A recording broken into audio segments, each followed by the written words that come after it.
너 같은 미혼모의 자식이 우리 딸과 결혼을 하겠다고? 애비도 없이 큰 놈이 어디서 감히? 어떻게 제가 사랑하는 사람한테 말을 그렇게 하실 수 있어요? 민정아 조용히 못해. 어디서 저 놈 편을 들고 있어? 우리 집 개보다도 못 사는 저런 집에 시집을 가겠다는 게 아빠는 얼마나 지옥적인 줄 알아? 지금 말 다 하셨어요? 저도 더 이상 듣고만 있진 않을 겁니다. 그럼 어쩔 건데? 누가 가난한 미혼모 밑에서 큰 거 아니랄까봐. 정말 수준이 딱 거기까지구나. 아빠, 제발 그만 좀 하라고. 여러분 안녕하세요. 오늘은 여자친구의 부모에게 개무시를 당한 아들을 보며 서러운 눈물을 흘릴 수밖에 없었던 김옥희 씨의 사연입니다. 이 이야기를 듣다 보면 재벌가로부터 김옥희 씨가 당한 치욕과 모멸에 치가 떨리실 텐데요. 마지막엔 그 모든 걸 뒤엎는 통쾌한 반전과 복수가 여러분을 기다리고 있으니 한번 끝까지 들어주세요. 사연 시작 전 눌러주시는 좋아요는 저에게 가장 큰 힘이 됩니다. 그럼 지금부터 오늘의 사연 시작하겠습니다. 저는 어린 시절을 고아원에서 보냈습니다. 늘 똑같은 하루가 반복됐어요. 항상 정해진 시간에 정해진 일을 해야 했습니다. 놀고 싶어도 그럴 수 없었고, 울고 싶어도 선생님 눈치를 봐야 했지요. 그래도 저에겐 한 달에 한 번, 그 지루하고 답답한 생활을 견딜 수 있는 이유가 있었습니다. 바로 엄마가 찾아오는 날이었거든요. 엄마는 다른 아이들의 부모님처럼 매주 오시는 분은 아니셨어요. 하지만 저는 한 달에 한 번이라도 엄마가 온다는 사실만으로도 세상을 다 가진 것만 같았습니다. 엄마가 오는 날 아침이면 저는 눈이 번쩍 뜨였습니다. 새벽부터 설레는 마음에 밥도 제대로 넘어가지 않았어요. 선생님께서 오키야, 오늘 엄마 만나는 날이네. 라는 말을 하시면 저도 모르게 얼굴이 환해졌습니다. 그 순간만큼은 제가 세상에서 제일 행복한 사람이 된 것만 같았어요. 엄마가 고아원 문을 열고 들어오면 저는 신발도 신지 않고 뛰쳐갔습니다. 엄마, 보고 싶었어요. 하며 목이 터져라 외쳤죠. 엄마가 사온 과자를 받아 들고서야 비로소 마음이 놓였습니다. 초콜릿이 들어있는 봉지라도 열리면 제 입가엔 미소가 떠나지 않았어요. 엄마랑 함께 앉아 과자를 나눠 먹으면서 저는 쉬지 않고 이야기를 했습니다. 고아원에서 있었던 일, 친구들과 다툰 이야기, 밤에 무서운 꿈을 꾼 이야기까지. 하고 싶은 이야기가 끝이 없었습니다. 조금도 입을 멈출 수 없었어요. 엄마랑 이야기할 수 있는 시간이 너무 소중했거든요. 그런데 그 소중한 시간이 끝날 때면 저는 늘 한없이 서러워졌습니다. 엄마가 오키야, 엄마 이제 가야 돼. 다음 달에 또 올 테니까 잘 지내고 있어야 돼. 라고 말씀하셔도 저는 끝까지 손을 놓지 않았어요. 엄마의 바지가랑이를 붙잡고 울며 매달렸습니다. 엄마, 조금만 더 있다 가면 안 돼요? 제발요. 엄마, 하지만 엄마는 저를 뒤로 한 채 떠나셨죠. 매번 다음에는 더 빨리 올게. 라는 약속을 남기셨지만 엄마가 떠난 뒤의 빈자리와 고아원으로 돌아오는 길은 언제나 너무 서러웠습니다. 친구들이 입양을 가거나 부모님의 품으로 돌아갈 때면 남아있는 저를 위로해주곤 했지만 그럴수록 제 마음은 더 텅 비어갔어요. 창문 너머에서 부모님의 손을 잡고 떠나는 친구들의 모습을 보면서 저는 억지로 미소를 지었습니다. 좋겠다. 이제 가족이랑 같이 살 수 있어서. 아무렇지 않은 척 하려 했었지만 속은 엉망이었어요. 그날 밤 저는 혼자 이불 속에서 울며 생각했습니다. 나한테도 그런 날이 올까? 나도 언젠가 엄마랑 같이 살 수 있을까? 그러던 어느 날이었어요. 평소와 다름없이 엄마가 찾아오시는 날을 기다리며 저는 아침부터 창밖만 바라보고 있었습니다. 그런데 그날 엄마가 올 시간이 됐는데도 저를 찾아오지 않았어요. 아이들이 오키야, 오늘 너희 엄마 안 오시나 봐. 어떡해? 라고 말해도 저는 믿지 않았습니다. 아니야. 엄마 꼭 올 거야. 나랑 약속했다고. 저 스스로를 다독이며 기다렸습니다. 그날 엄마는 밤이 다 되어서야 저를 찾아왔습니다. 문이 열리고 엄마가 들어오는 순간 저는 안도하며 달려갔어요. 하지만 그날 엄마의 얼굴은 유독 어두웠습니다. 엄마는 그날 저를 꼭 껴안으며 말했습니다. 오키야, 엄마가 다른 사람이랑 결혼을 하게 되었어. 저는 그 말의 뜻을 이해하지 못했어요. 엄마가 결혼을 하면 뭐가 달라져요? 저는 아무렇지 않게 대답했어요. 결혼하면 엄마랑 같이 살 수 있는 거예요? 엄마는 한동안 말을 잊지 못하시더니 저를 꼭 안고 눈물을 흘리셨어요. 오키야, 이제 엄마가 더는 너를 보러 올 수 없게 됐어. 미안해. 정말 미안해. 그 말을 듣는 순간 저는 모든 게 무너지는 것 같았습니다. 왜요? 엄마? 왜요? 저랑 같이 살 수 있는 거 아니에요? 저는 울며 매달렸지만 엄마는 끝내 제 손을 놓으셨습니다. 오키야, 엄마가 항상 널 사랑한다는 걸 잊지 마. 엄마도 어쩔 수가 없어. 엄마는 그 말을 마지막으로 고아원을 떠나셨습니다. 그날 밤 저는 잠에 들지 못했습니다. 엄마의 마지막 말이 계속 귀에 맴돌았습니다. 더는 너를 보러 올 수 없게 됐어. 그날 이후로 엄마는 정말 한 번도 저를 찾아오지 않았습니다.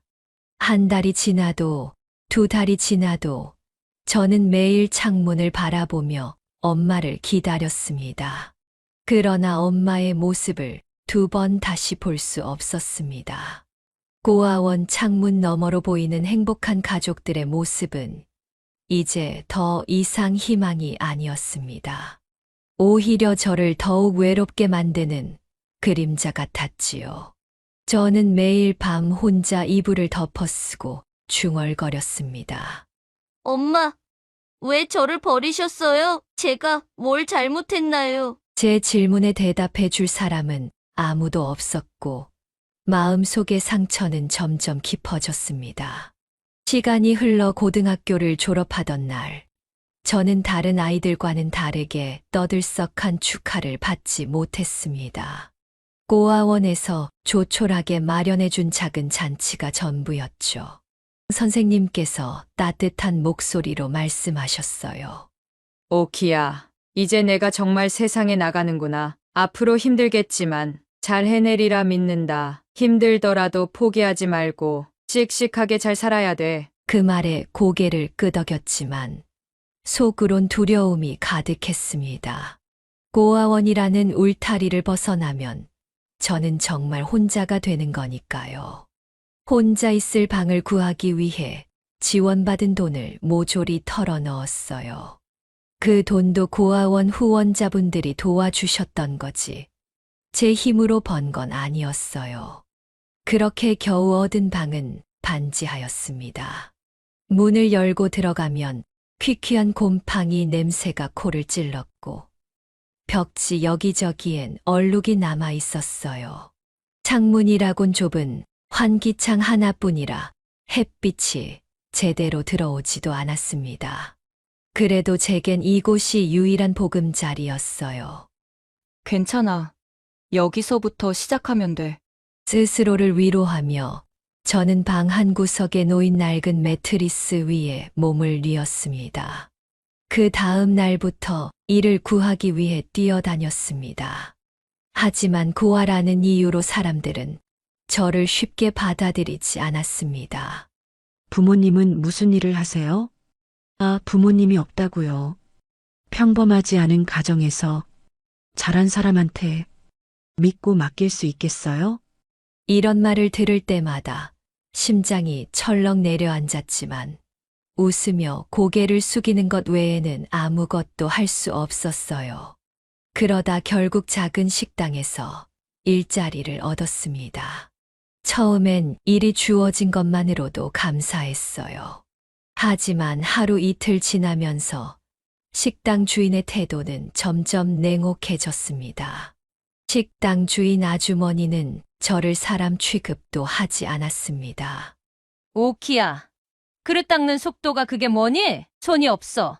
발이 없어? 라고 소리를 지르곤 했죠. 특히 손님이 많을 때면 더 심했어요.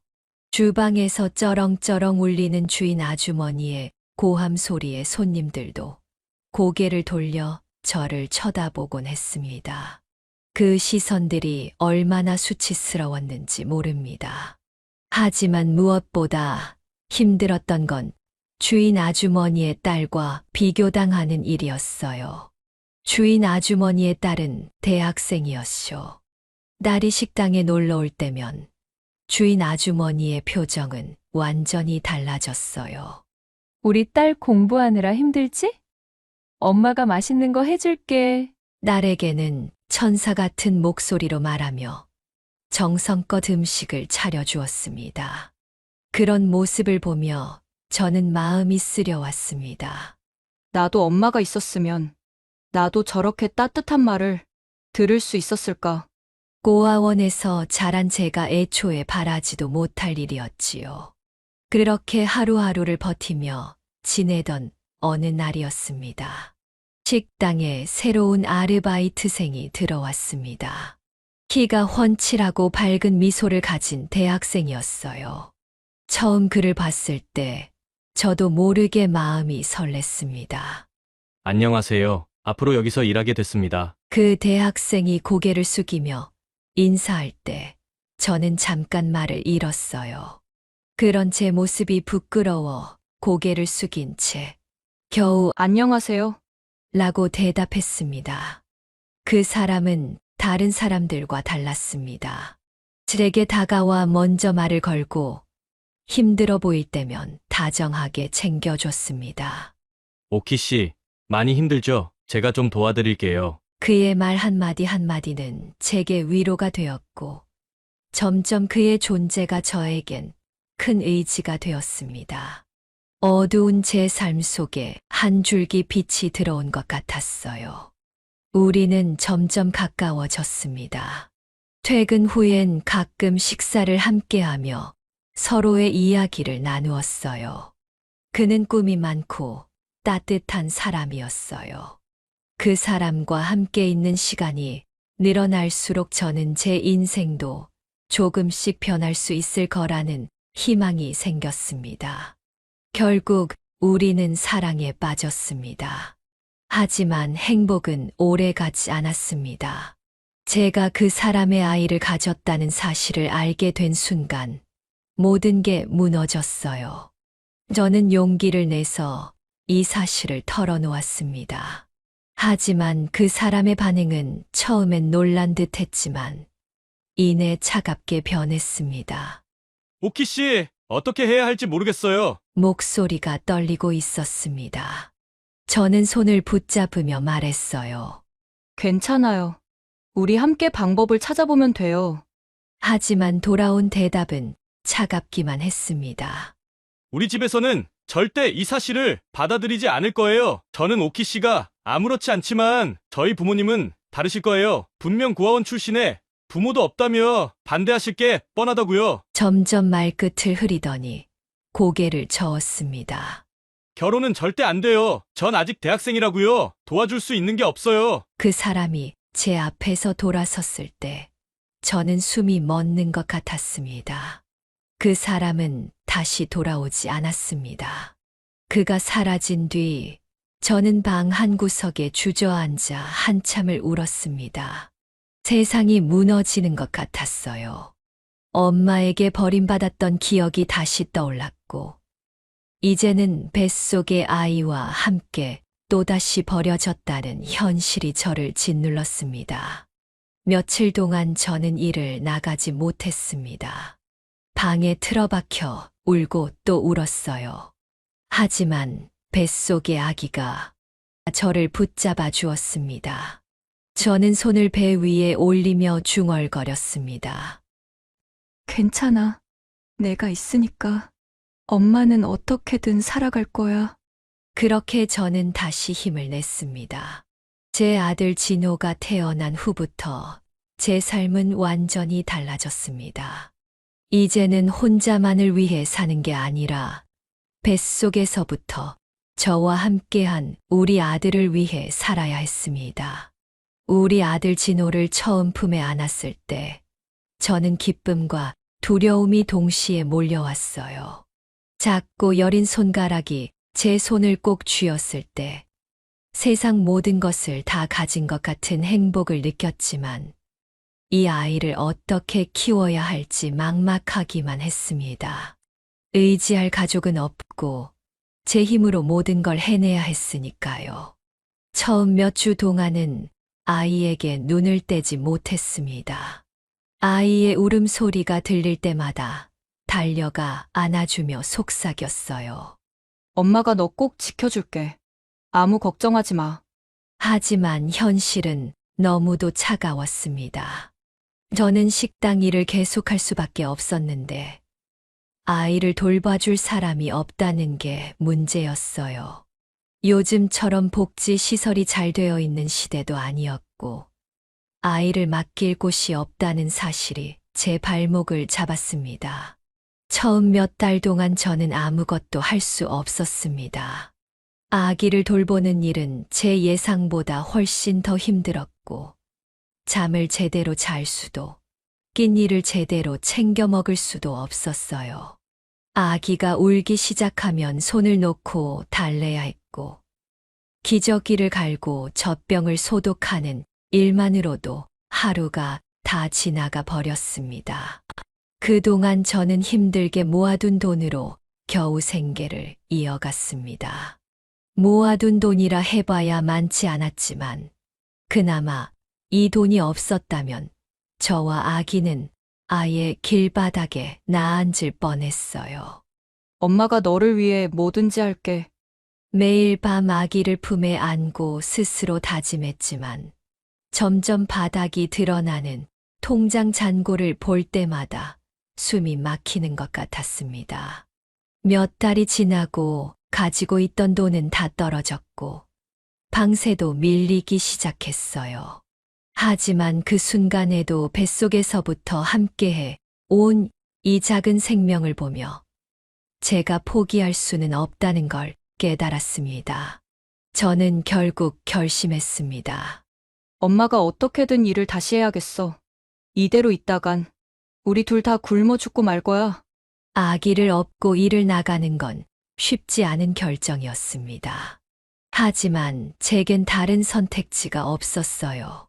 일자리를 알아보며 아기를 데리고 갈 수 있는 곳을 찾아다녔습니다. 하지만 그때마다 차갑게 거절당했습니다. 애까지 데리고 일하겠다고요? 여기서는 불가능해요. 그 말을 들을 때마다 고개를 숙이며 자리를 나와야 했습니다. 결국 작은 식당에서 설거지, 아르바이트를 구했습니다. 주인은 처음엔 저를 탐탁지 않아 했지만 제 사정을 듣고 마지못해 허락했어요. 그럼 아기가 울지 않게만 해요. 울면 손님들이 싫어할 거니까요. 저는 고개를 끄덕이며 겨우 그 일을 시작할 수 있었습니다. 하지만 식당에서 아이를 업은 채 일하는 건 생각보다 더 힘든 일이었어요. 주방의 뜨거운 열기 속에서 설거지를 하다 보면 아가 울기 시작했고 그럴 때마다 눈치를 보며 한 손으로는 아이를 달래고 한 손으로는 일을 해야 했습니다. 시간이 지나면서 주인의 불만은 점점 커졌습니다. 어느 날 주인은 대놓고 저를 나무랐어요. 오키 씨, 여기가 뭐 해보는 데야? 일하러 온 거면 일에나 집중해. 못하겠으면 그만두던가. 저는 울음을 삼키며 대답했어요. 죄송합니다. 다음부터는 더 잘할게요. 하지만 아이를 업고 일하는 제게 모든 걸 완벽히 해내는 건 불가능한 일이었습니다. 결국 며칠 후 주인은 제게 해고를 통보했습니다. 이제 어쩌지? 정말 어떻게 해야 할까? 아이를 품에 안고 좁은 방으로 돌아오는 길, 저는 하늘이 무너지는 것 같았습니다. 생활비는 바닥났고 먹을 것도 얼마 남지 않았습니다. 내가 잘못한 걸까? 애를 업고 나간 게 너무 무리였던 걸까? 제 자신을 탓하며 한참을 울었습니다. 결국 저는 아이를 고아원에 맡기기로 했습니다. 아이를 데리고 고아원 문 앞에 섰을 때 제 발걸음은 쉽게 떨어지지 않았습니다. 문을 열기 전에도 몇 번이나 망설였어요. 정말로 이게 최선일까? 나도 고아원에서 자랐는데 그 외로움과 슬픔을 이 아이에게 겪게 해도 되는 걸까? 하지만 그때의 저로선 다른 선택지가 없었습니다. 우리 아들 진호를 고아원 선생님께 맡기고 돌아서는 순간 저는 한 번 더 멈춰 섰습니다. 진호가 울며 제 손을 붙잡고 엄마! 엄마! 라며 울부짖는 그 말이 제 심장을 후벼 팠습니다. 제 발은 떨어지지 않았고 다시 돌아가 아이를 껴안았습니다. 엄마가 너 꼭 데리러 올게. 무슨 일이 있더라도 꼭 널 다시 찾으러 올 테니까 조금만 기다려줘. 하지만 제 말이 아이에게 위로가 되었을 리 없었습니다. 그날 밤 집으로 돌아온 저는 아이가 없는 방을 보며 한참을 울었습니다. 손에 든 젖병을 내려놓고 텅 빈 침대를 보며 중얼거렸습니다. 미안해. 엄마가 너무 부족해서 너를 이렇게 만든 거야. 베개에 얼굴을 묻고 소리 죽여 울던 그날 밤을 저는 평생 잊을 수 없을 겁니다. 아이를 고아원에 맡기고 돌아온 날부터 제 삶은 하루도 편한 날이 없었습니다. 방 안에 혼자 있을 때마다 아이의 목소리가 들리는 것 같았어요. 그 작은 손이 제 옷자락을 붙들던 그 느낌이 생생했지요. 밥을 먹으려고 해도 아가 생각나고 잠을 자려고 눈을 감으면 아이 얼굴이 떠올랐습니다. 저는 스스로를 끊임없이 자책했어요. 내가 엄마라고 부를 자격이 있어? 내가 엄마라면서 왜 그 애를 고아원에 두고 왔어? 똑같은 아픔을 자식들한테도 물려줄 생각이야? 이런 생각들이 머릿속을 떠나지 않았습니다. 아이를 다시 데려올 때까지 저는 죽기 살기로 일했습니다. 낮에는 청소 일을 하고 밤에는 식당에서 설거지를 했습니다. 새벽엔 전단지를 돌리며 하루를 마무리했어요.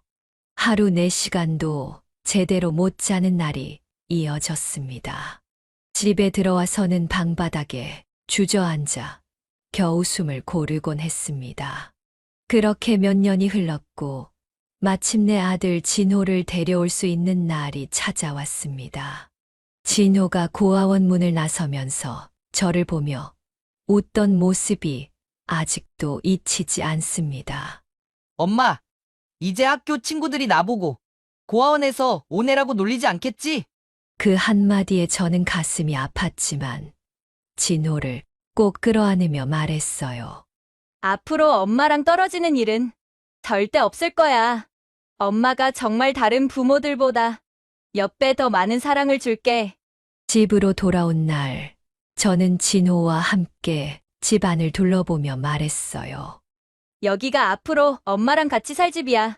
진호는 작은 방을 둘러보며 웃었고, 저는 그 모습을 보며 눈물을 흘렸습니다. 더 이상은 우리 아들이 외롭지 않게 하겠다고, 아들을 위해서라면 뭐든지 하겠다고 다짐했지요. 여자 혼자 아들을 키우는 건 절대 쉽지 않았습니다. 먹이고, 입히고, 학교에 보내는 것까지 모든 게 돈이었으니까요. 그런데도 진호는 불평 한마디 하지 않고 열심히 공부했습니다. 제대로 된 과외 한 번 붙여주지 못했지만 진호는 누구보다도 성실했어요. 초라한 책상에서 늦은 밤까지 공부하는 진호를 보며 저는 한없이 미안했지만 동시에 너무나 고마웠습니다. 그러던 어느 날 진호가 제 손을 잡으며 말했어요. 엄마, 나 꼭 좋은 대학 가서 엄마한테 꼭 보답할게. 그리고 엄마가 고생 안 할 수 있도록 돈도 많이 벌 거야. 그 말에 저는 눈물이 터져 나왔습니다. 괜찮아. 내가 열심히 해주는 것만으로도 엄마는 행복해. 하지만 속으로는 우리 아들을 위해 더 좋은 환경을 만들어 주지 못하는 제 자신이 원망스러웠어요. 시간은 흘러 아들 진호는 의대에 합격했습니다. 합격 통지서를 받아든 날, 저는 손이 떨렸습니다. 그날 밤, 저는 진호에게 그동안 힘들게 모은 통장을 건넸습니다. 진호야, 너가 어렸을 때부터 엄마가 너를 위해 모은 돈이야. 부족하지만 등록금이랑 학비로 썼으면 좋겠어. 진호는 그 통장을 보며 한참을 울었습니다. 우리는 서로를 꼭 끌어안고 늦은 밤까지 울고 또 울었어요. 엄마, 내가 꼭 잘 돼서 엄마 행복하게 해줄게. 진호의 말에 저는 고개를 끄덕였지만 속으로는 이렇게 말하고 있었습니다. 내가 행복하면 엄마는 그걸로 충분해. 그렇게 진호와 저는 더 나은 미래를 꿈꾸며 새로운 시작을 다짐했습니다. 진호가 의대에 들어간 후 여전히 매일같이 고된 노동에 시달리며 하루를 보냈지만 이제는 그 모든 것이 헛되지 않다는 확신이 있었어요. 아들이 의사가 되어 행복한 삶을 살게 된다면 저는 그걸로 충분했습니다. 아들은 대학교에 들어가서 과외를 시작했어요. 한 번은 집에 와서 웃으며 얘기하더군요. 엄마, 나 과외를 맡은 애가 정말 똑똑해요. 공부도 열심히 하고 성격도 참 좋아요. 그 말을 들으며 저는 아들이 자랑스럽기도 했고 누군가와 소통하며 잘 지내고 있다는 게 안심이 되었습니다. 몇 달 후 아들이 과외를 맡았던 학생이 대학에 입학했고 그 학생이 바로 민정이었습니다. 처음엔 그저 아들이 과외를 해줬던 학생이었지만 시간이 지나면서 진호와 민정이는 연인이 되었습니다. 민정이는 참 밝고 따뜻한 아이였어요. 처음 민정이를 만났을 때 저는 민정이의 웃는 얼굴이 너무나 순수해 보여서 마음이 놓였습니다. 안녕하세요, 어머니. 진호 오빠가 항상 어머니 얘기 많이 했어요. 민정이는 예의 바르고 배려심이 깊었어요. 처음엔 민정이의 부모님도 아들을 좋아해 주시는 것 같았어요. 민정이가 엄마, 아빠, 진호 오빠 정말 좋은 사람이에요. 과외 해줬을 때도 보셨겠지만 정말 성실하고 다정해요. 라고 말할 때 그들 역시 환하게 웃으며 고개를 끄덕였다고 했습니다. 하지만 그 평화는 오래 가지 않았습니다.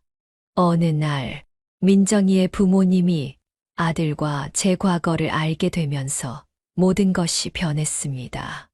민정이가 저와 아들의 사정을 솔직히 털어놓았던 모양입니다. 민정이는 그녀의 부모가 우리를 이해하고 우리의 딱했던 사정을 잘 헤아려 줄 거라 생각했던 것 같습니다. 하지만 그것은 민정이의 큰 착각이었습니다. 저와 진호의 사정을 알게 된 민정이의 부모님은 아들을 아버지 없는 고아 출신이라며 무시하기 시작했습니다. 의대생이라고 좋아했더니 알고 보니 아버지 없이 컸다면서 어렸을 때 고아원에 있었다는 게 정말 사실이니? 민정의 아버지는 냉소적인 미소를 지으며 중얼거렸습니다. 우리 딸이 사람을 좀 제대로 볼 줄 알았는데 미혼모 밑에서 자란 사람하고 어울린다니. 진호는 아무 말도 하지 못하고 고개를 숙였습니다. 그 말은 진호에게 자신을 짓누르는 족쇄처럼 느껴졌습니다. 그럴 때마다 민정이는 자꾸 부모님을 대신해 사과하며 아들을 달래주었습니다. 오빠, 미안해. 부모님께서 그냥 오빠가 어떻게 자라왔는지 잘 이해하지 못하셔서 그런 걸 거야. 아무래도 부모님 주위엔 다 돈 많은 분들만 있으시거든. 그래도 시간이 지나면 분명 오빠를 이해해 주실 거고 모든 게 괜찮아질 거야. 아들 진호는 민정이의 말을 믿고 버텼지만 속으로는 큰 상처를 받고 있었습니다. 며칠 후 아들 진호가 민정이와 데이트를 하러 나간다더니 얼마 후 다시 돌아와 말없이 작은 봉투를 저에게 보여주었습니다. 봉투 안에는 백화점 상품권이 무려 200만 원이나 들어있더군요. 민정이 부모님이 준 거예요. 저는 그게 무슨 뜻인지 물었습니다. 그러자 진호가 떨리는 목소리로 대답했어요. 민정이랑 데이트할 거면 옷부터 제대로 입으라고 하시더라고요. 그렇게 입고 다니면 우리 민정이가 뭐가 되냐면서요. 맨날 곰팡이 냄새나는 옷.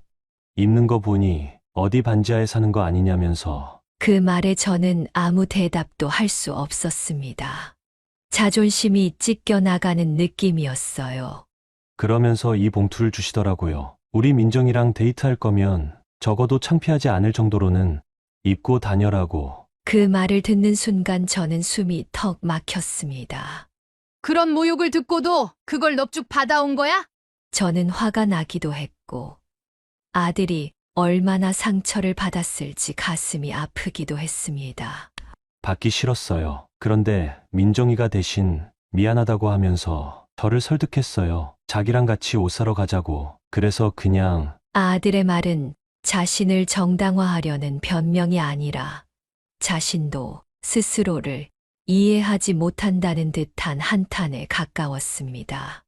아들은 다른 봉투를 한 장 더 꺼내더니 저한테 건네주려 하더군요. 이 봉투는 민정이네 부모님이 엄마한테 드리는 거예요. 100만 원쯤 될 거예요. 아마. 사실 엄마는 몇십 년째 똑같은 옷들만 입고 있잖아요. 이참에 좋은 옷 한 벌 사 입으세요. 저는 봉투를 다시 진호 손에 쥐어주며 단호히 말했습니다. 진호야, 엄마가 아무리 힘들게 살아왔다고 해도 엄마가 이런 돈을 받을 것 같아? 그 집에서 네가 그런 말을 듣고 왔는데 엄마한테 지금 이 돈을 받아라는 거니? 엄마는 이런 돈 절대 받을 수 없어. 진호는 억울한 표정으로 다시 말을 꺼냈습니다. 그래도 엄마 생각해서 주는 거잖아요. 자존심 상한다 생각하지 말고 그냥 받으세요. 저는 고개를 절레절레 저으며 진호의 말을 끊었습니다. 진호야, 너는 아직도 모르겠니? 내가 그 돈을 받아온 순간 그 사람들이 우릴 무시했던 말들을 모두 인정하는 꼴이 된 거야. 내가 이걸 받아왔다는 게 엄마한테는 더 큰 상처야. 진호는 이해하지 못한 듯 억울한 표정을 지었지만 더는 아무 말도 하지 않았습니다. 아들이 떠난 뒤 저는 홀로 앉아 한참 동안 눈물을 흘렸습니다. 진호야, 엄마는 그런 돈 따위 필요하지 않아. 너는 모르겠지만 그 돈이 엄마에겐 얼마나 큰 상처가 되는지. 아니, 제 목소리는 텅 빈 방 안에서 메아리치듯 울렸습니다. 그날 아들 진호는 상품권을 들고 민정이와 함께 백화점에 갔다고 합니다. 민정이는 자신의 부모들이 한 말에 대해 한껏 미안해하며 진호의 손을 잡고 백화점을 이리저리 돌아다녔다고 합니다. 진호는 처음엔 당혹스러워했지만 화려한 명품 매장을 둘러보며 점점 눈이 바뀌는 것을 스스로 느꼈다고 하더군요. 그곳에 있는 옷들, 가방들 전부 반짝이고 비싸 보였어요. 제가 평생 만져보지 못했던 것들이었죠. 그런데 그 사람들은 이런 걸 아무렇지 않게 살 수 있다니 그런 기분이었어요. 아들은 그날 처음으로 자신이 속하지 못했던 새로운 세상의 일부를 경험했다고 말했습니다. 그것은 아들을 흥분시키기도 하고 한편으론 새로운 욕망을 불러일으켰습니다. 그렇게 진호는 점점 민정이네 집안에 동화되어 갔습니다. 민정이가 사는 세계는 화려함과 풍요로움으로 가득 차 있었고 우리 아들을 빠르게 변화시키고 있었습니다. 어느 순간부터 저를 대하는 아들의 말투와 태도도 점점 차가워지는 걸 느낄 수 있었어요. 그러던 그날도 평범하게 시작된 하루였습니다. 아들이 집에 들어왔을 때 저는 저녁상을 준비해 두고 기다리고 있었습니다. 진호야, 많이 피곤했지? 얼른 씻고 밥 먹자. 내가 좋아하는 갈치조림 해놨어. 저는 힘들어도 아들이 잘 먹는 모습을 보면 하루의 피로가 싹 풀렸습니다. 하지만 아들의 얼굴은 잔뜩 굳어 있었습니다. 됐어요. 밥 안 먹을게요. 짧고 단호한 아들의 말에 저는 당황스러웠습니다. 왜? 무슨 일 있어? 내 얼굴이 왜 그래? 아들은 대답 대신 깊은 한숨을 내쉬며 의자에 털썩 앉았습니다. 그러더니 갑자기 큰 소리로 말하기 시작했습니다. 엄마, 왜 나를 이런 집안에 낳았어요? 순간 저는 그 말이 무슨 뜻인지 이해하지 못했습니다. 뭐? 그게 무슨 뜻이니? 제가 묻자 아들은 목소리를 높였습니다. 왜 나를 이런 집안에서 태어나게 했냐고요? 왜 아빠도 없고 엄마 혼자뿐인 집에서 나를 낳아서 이렇게 나를 힘들게 만드냐고요? 그 말이 가슴에 비수처럼 날아와 꽂혔습니다. 진호야, 너 지금 무슨 말을 하는 거야? 엄마가 널 얼마나 사랑하는데 어떻게 엄마한테 그런 소리를 하는 거니? 사랑이라고요? 진호는 저를 비웃듯 냉소적인 미소를 지었습니다. 사랑해서 낳았다고요? 이렇게 힘들 줄 알면서 왜 나를 낳아서 이 가난에 끌어들였냐고요? 아빠도 없는 가난하고 초라한 집에서 왜 나를 낳았냐고요? 저는 억울하고 화가 나서 목소리를 높였습니다. 진호야, 엄마가 널 위해 얼마나 고생했는지 알기나 해. 몇십 년째 같은 옷들만 입고 맛있는 음식 한 번 안 사 먹으면서 너한테만큼은 모든 걸 해주려고 했어. 하지만 진호는 듣는 둥 마는 둥 냉정하게 말했습니다. 그래서 그 고생의 결과가 이거예요. 가난한 집구석에서 매일같이 비참하게 사는 이거. 난 더는 못 참겠어요. 우리 학교 의대생 친구들 부모님들은 다 의사인 거 알기나 하세요. 진호는 방으로 들어가 짐을 싸기 시작했습니다.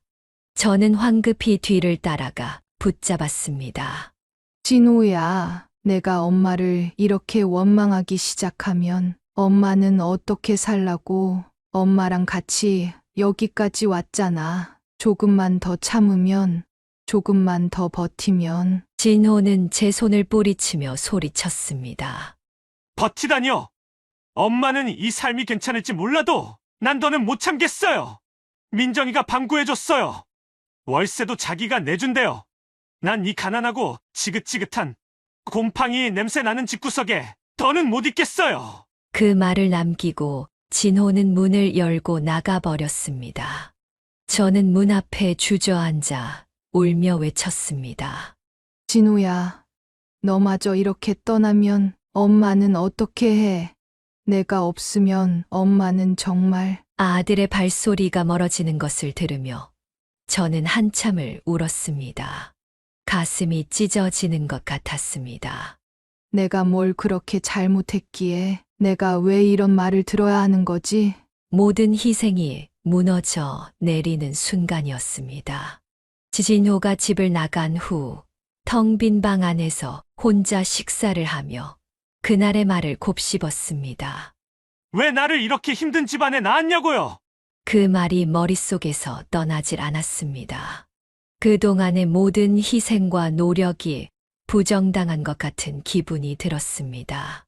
그날 이후로 아들과는 연락이 끊겼습니다.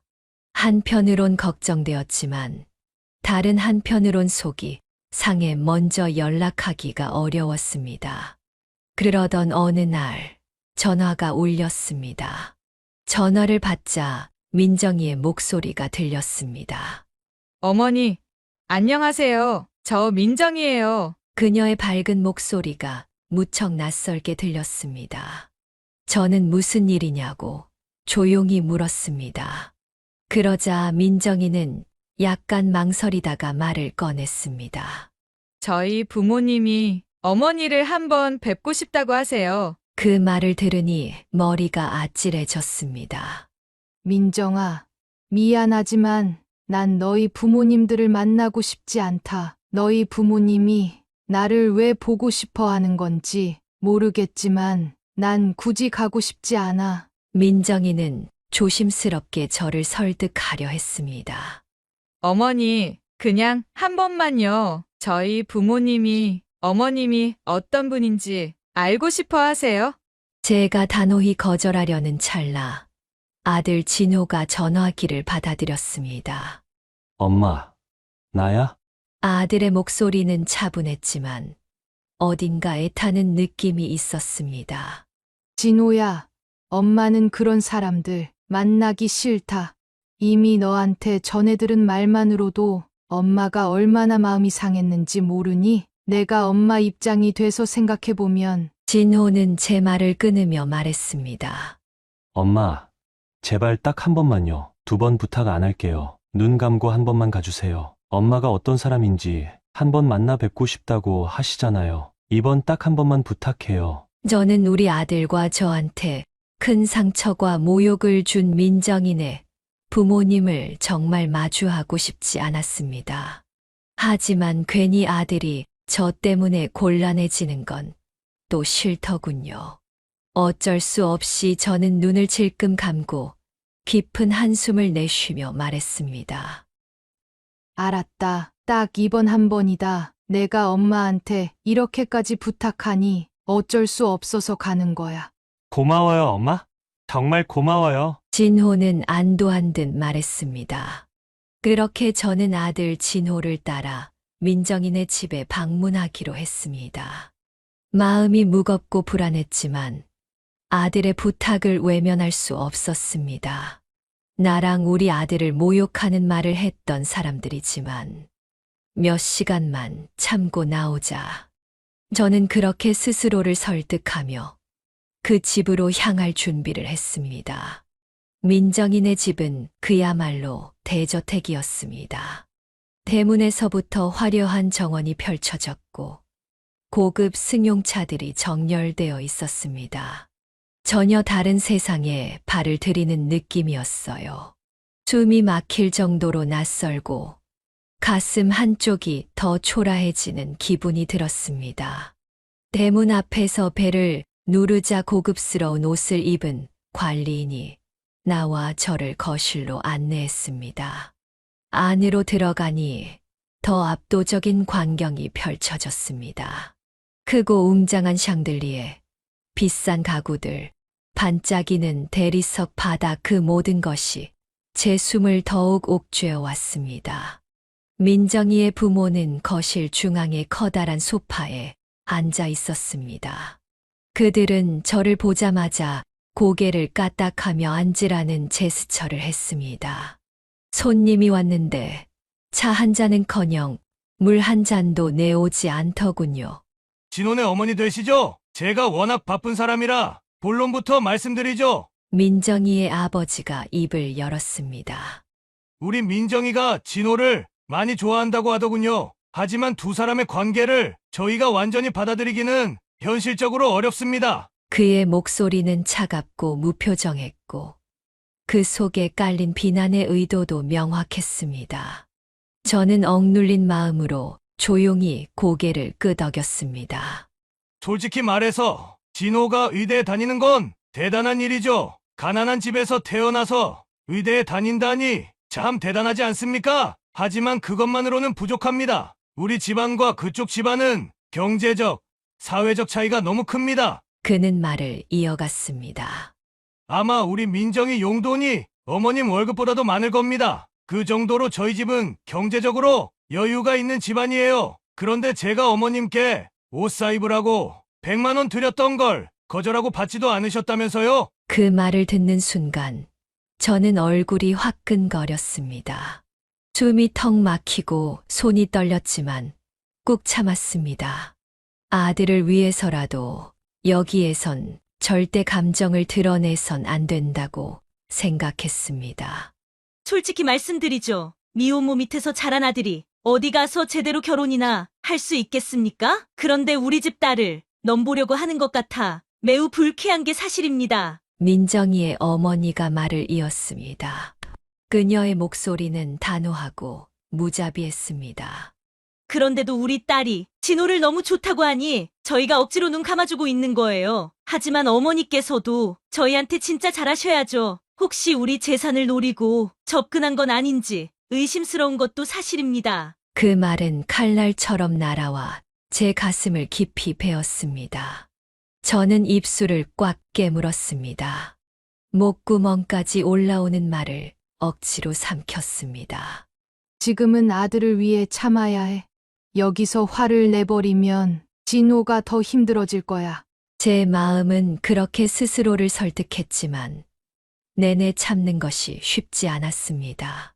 진호가 의대를 졸업하고 잘 되더라도 지금의 경제적 차이는 변하지 않습니다. 혹시 저희한테 병원을 차려달라 그런 말 하실 건 아니죠? 몇 시간이 흐르도록 그들의 설교는 계속되었습니다. 끊임없이 아들을 비난하고 저를 무시하는 말들이 쏟아졌습니다. 저희가 매달 백화점 상품권 좀 보내드릴 테니 자존심 그만 부리고 옷 좀 사 입으세요. 그럴 일은 없겠지만 만약 우리 민정이랑 진호가 결혼이나 해봐요. 우리 민정이네 시모 될 분이 옷을 그렇게 입고 다녀서야 되겠어요? 저는 소란이 생기게 되면 우리 아들이 곤란을 겪게 될까봐 분노를 꾹꾹 눌러 담으며 고개를 숙이고 있었습니다. 그러던 중 배에서 꼬르륵 소리가 났습니다. 몇 시간 동안 아무것도 먹지 못한 상태에서 긴장감 속에 앉아 있던 탓이었어요. 그 소리를 들은 민정의 어머니가 냉소적인 미소를 지으며 말했습니다. 밥도 안 드시고 오셨나 보네요. 정말 안타깝네요. 그녀의 말투엔 비아냥거림이 섞여 있었습니다. 그 순간 참아왔던 모든 감정이 폭발했습니다. 도저히 참을 수가 없었어요. 저는 고개를 들어 그들을 바라보며 말했습니다. 이게 손님 대접입니까? 저희 집에서도 손님 오시면 물 한 잔, 커피 한 잔은 내옵니다. 그런데 당신네 집안에서는 손님을 이렇게 차갑게 대합니까? 저기 당신네 개한테는 조금 전에 사료 챙겨주시지 않았어요? 그런데 당신 집에 찾아온 손님한테는 물 한 잔도 안 내놓는 거요. 민정의 아버지는 비웃으며 대답했습니다. 가난해서 밥도 제대로 못 먹고 다니나 봐요. 우리 집 개보다도 못 먹고 다니는 건 아니죠? 하긴 우리 집 개가 먹는 사료가 당신네들 한 끼 가격보다 비쌀 거예요. 우리 집 개가 입고 있는 옷이 당신이 입고 있는 옷보다 몇 배나 비싸다고요. 주제를 좀 아세요, 주제를. 그들의 말을 들으며 제 아내 마지막 자존심마저 처참히 무너져 내렸습니다. 민정의 부모가 던지는 차가운 말들은 칼날처럼 제 가슴을 파고들었습니다. 심장이 멎는 것 같았고 숨이 막혔습니다. 그러던 중 아들 진호가 갑자기 자리에서 벌떡 일어났습니다. 그만 좀 하세요. 진호의 목소리가 거실을 울렸습니다. 그 순간 거실의 공기가 멎은 듯 고요해졌습니다. 모두가 놀라 진호의 얼굴을 쳐다봤습니다. 민정의 부모는 당황한 듯 잠시 말을 멈췄지만 곧 비웃음을 지으며 조용히 말했습니다. 가난한 집 출신답게 결국 소리밖에 지를 줄 모르나 보네. 정말 수준이 딱 거기까지군. 그들의 말에 민정이는 얼굴이 하얗게 질려 어쩔 줄 몰라 했습니다. 오빠, 그러지 말고 진정해. 우리 부모님이 뭔가 오해가 있으신 모양이야. 민정이는 다급하게 진호를 말리려 했지만 진호는 그녀의 말을 듣지 않았습니다. 민정의 어머니는 자리에서 다리를 꼬며 비아냥댔습니다. 어머, 역시 미혼모 밑에서 자라면 이런 수준이 되는 건가요? 조금만 자극해도 이렇게 감정적으로 폭발하는 걸 보면 참. 진호의 얼굴은 점점 더 붉어졌습니다. 아들의 두 손이 부르르 떨리고 있는 게 보였습니다. 그때 민정의 아버지가 냉소적인 웃음을 지으며 한마디를 더 던졌습니다. 누가 애비 없이 자란 놈 아니랄까봐. 그 말을 들은 순간 저는 더 이상 참을 수 없었습니다. 울음이 터져 나왔습니다. 왜 이렇게까지 아시는 거예요? 제가 뭘 잘못했나요? 제 아들이 제가 무슨 큰 죄를 지었나요? 그러나 그들은 제 울음소리에도 미동조차 없었습니다. 바로 그때 진호가 바닥에 있던 개밥 그릇을 들어 올렸습니다. 거실의 모든 시선이 아들의 손으로 쏠렸습니다. 그들의 비아냥거리는 말과 태도의 분노가 폭발한 진호는 사료가 담긴 개밥 그릇을 민정의 부모 앞으로 세차게 내던졌습니다. 그릇이 날아가며 들린 소리와 충격에 모두가 얼어붙었습니다. 민정의 부모는 경악한 얼굴로 진호를 쳐다봤습니다. 이게 지금 뭐 하는 짓이야? 민정의 아버지가 고함을 질렀지만 진호는 물러서지 않았습니다. 그만 좀 하세요. 아들의 목소리는 떨렸지만 강했습니다. 어떻게 자식 앞에서 부모를 욕보이는 말을 그렇게 아무렇지 않게 하실 수 있어요? 당신들이 아무리 돈이 많아도 우리 엄마를 모욕할 권리는 없어요. 민정이는 당황해 고개를 푹 숙였고 저는 아들의 팔을 붙잡으려 했습니다. 진호야, 그만해. 우리 그냥 가자. 진호는 단호하게 제 손을 붙잡으며 말했습니다. 엄마, 여기서 나가요. 더는 이런 모욕을 참을 이유가 없어요. 정말 해도 너무하네요. 우리가 대문 밖으로 나서는 순간 차가운 바람이 얼굴을 스쳤습니다. 하지만 그 순간만큼은 모든 것이 후련했습니다. 대문을 닫으며 저는 눈물을 멈출 수 없었습니다. 진호야, 내가 엄마를 이렇게 지켜줬으니 엄마는 그걸로 충분하다. 아들은 조용히 제 어깨를 감싸 안으며 말했습니다.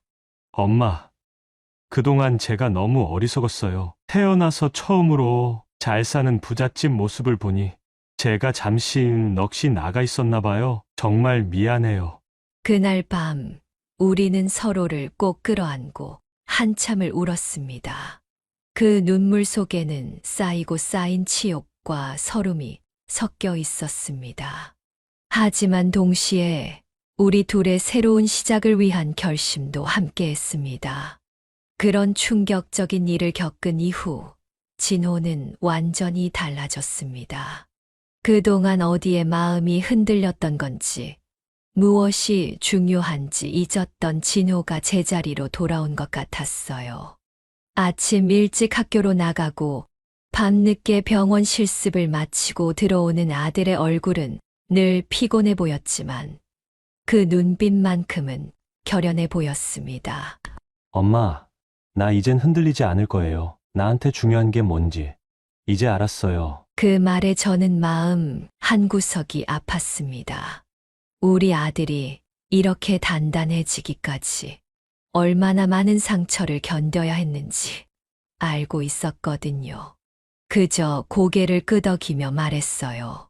그래, 진호아, 엄마는 내가 선택한 길을 믿어. 내가 잘 해낼 거라는 걸 엄마는 누구보다 잘 알아. 그렇게 아들은 다시 자신의 꿈을 향해 달려갔습니다. 학업과 실습이 반복되는 날들이 이어졌어요. 아들이 한창 전문의 시험을 준비하던 시기에는 그야말로 밤낮이 없었습니다. 새벽까지 책상 앞에 앉아 공부하던 아들의 뒷모습을 보면서 저는 항상 걱정이 앞섰습니다. 진호아, 너무 무리하면 안 된다. 몸도 챙기면서 해야지. 그러면 아들은 돌아보지도 않고 말했어요. 엄마, 조금만 참으면 돼요. 이번만 넘기면 다 괜찮아질 거예요. 저는 그런 아들을 위해 매일 새벽 도시락을 쌌습니다. 잠이 부족해 눈이 뻑뻑한 날에도, 피곤해 몸이 축 처지는 날에도 손수 음식을 준비했어요. 이거라도 먹어야 힘이 나지. 작은 반찬통에 담긴 음식을 보며 아들이 잠시라도 미소 지어 주길 바랐습니다. 그 와중에도 저는 식당 일을 놓을 수 없었습니다. 허리도 아프고 손목은 늘 부었지만 일을 멈출 수 없었어요. 내가 지금 더 열심히 해야 진호한테 조금이라도 도움을 줄 수 있어. 매일 그렇게 제 자신을 다독이며 나갔습니다. 손님들 틈에서 설거지통을 비우고 퇴근길에 전단지를 돌리며 하루하루를 버텼습니다. 그리고 마침내 그날이 왔습니다. 진호가 전문의 시험에 합격한 날, 자격증을 제게 내밀며 말했습니다. 엄마, 해냈어요. 이제 엄마 고생 안 하셔도 돼요. 그 순간 저는 울지 않을 수 없었습니다. 자격증을 든 아들의 손을 붙잡고 꼭 안으며 흐느꼈어요. 진호아, 내가 해냈구나. 정말 잘했다. 엄마는 내가 항상 자랑스러워. 그날 밤 우리는 오랜만에 외식을 하며 기쁘게 웃었습니다. 그동안 쌓였던 모든 고통과 걱정이 눈 녹듯 사라지는 것 같았어요. 이제 진호가 자신의 길을 당당히 걸어갈 수 있다는 사실만으로 제 마음은 벅차올랐습니다. 엄마, 제가 여기까지 올 수 있었던 건 다 엄마 덕분이에요. 진심으로 감사드려요. 아들의 그 말이 제게는 세상 어떤 위로보다도 따뜻했습니다. 그래, 진호아, 엄마는 내가 있어. 정말 행복하다. 그 순간 우리는 서로를 보며 미소 지었고 웃음 가득한 하루를 보내고 있었습니다. 그런 아들이 어느 날 저를 깜짝 놀라게 했습니다. 새로운 사람을 만났다며 소개를 하고 싶다고 하더군요.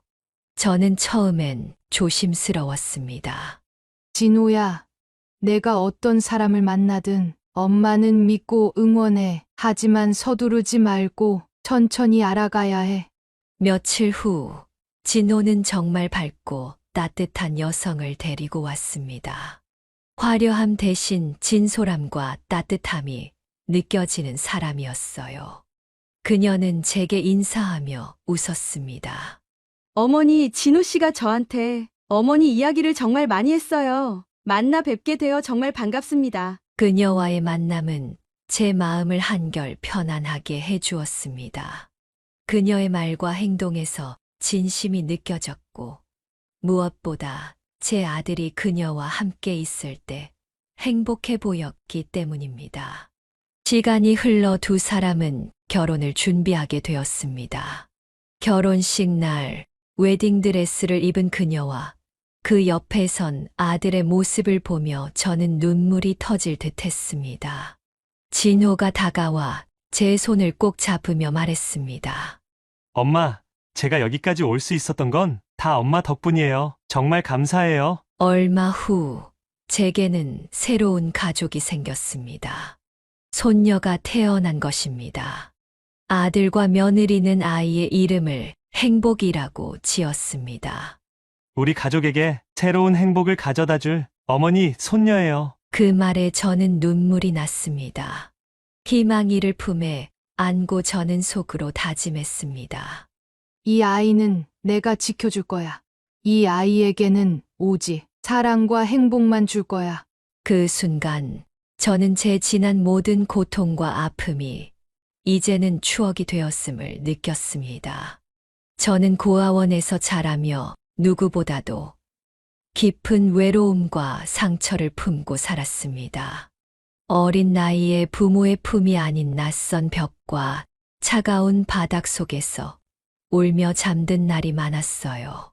그리고 가난 때문에 아들을 고아원에 맡길 수밖에 없었던 그날은 제 인생에서 가장 쓰라린 날이었습니다. 내 아이의 울음소리를 뒤로 하고 돌아설 때 제 심장은 산산조각 났어요. 하지만 그런 외로움과 고통을 우리 손녀 행복이에게는 물려주지 않아서 얼마나 기쁜지 몰라요. 행복이가 웃는 모습을 볼 때마다 얼마나 감사한지 모릅니다. 내 희생이, 내 모든 고난이 이 순간을 위해 있었음을 이제야 알 것 같아요. 혹시 이 사연을 듣고 계신 여러분들 중에 힘든 시간을 겪고 계신 분이 있으신가요? 정말 끝이 보이지 않는 캄캄한 어둠 속에 계신 분들이 있으세요? 그렇다면 부디 제 이야기를 기억해 주세요. 절대 포기하지 마세요. 우리 삶은 결국 조금씩 나아지고 행복은 어느 순간 반드시 찾아올 테니깐요. 감사합니다. 지금까지 김옥희 씨의 사연을 들어주셔서 감사합니다. 한 평생 고생만 하다 드디어 인생의 행복을 찾은 김옥희 씨에게 따뜻한 응원의 한마디 남겨주실 수 있으실까요? 아니면 이 사연을 읽은 여러분들의 생각과 의견 어떤 것이라도 좋습니다. 그리고 아직 구독과 좋아요 안 누르신 분들이 있으시다면 꼭 한번 눌러주시길 부탁드리며 저는 다음 영상으로 여러분을 찾아뵙겠습니다. 추운 겨울철 감기 유의하시고요. 시청해 주셔서 감사합니다. 제발 고집 좀 그만 피우세요. 이러다 저희 진짜 망하게 생겼다고요. 너희가 망한 게 내 탓이라는 거야? 집 하나만 팔면 모든 게 해결되는데 도대체 왜 그러세요? 나는 이미 너희에게 해줄 만큼 해줬어.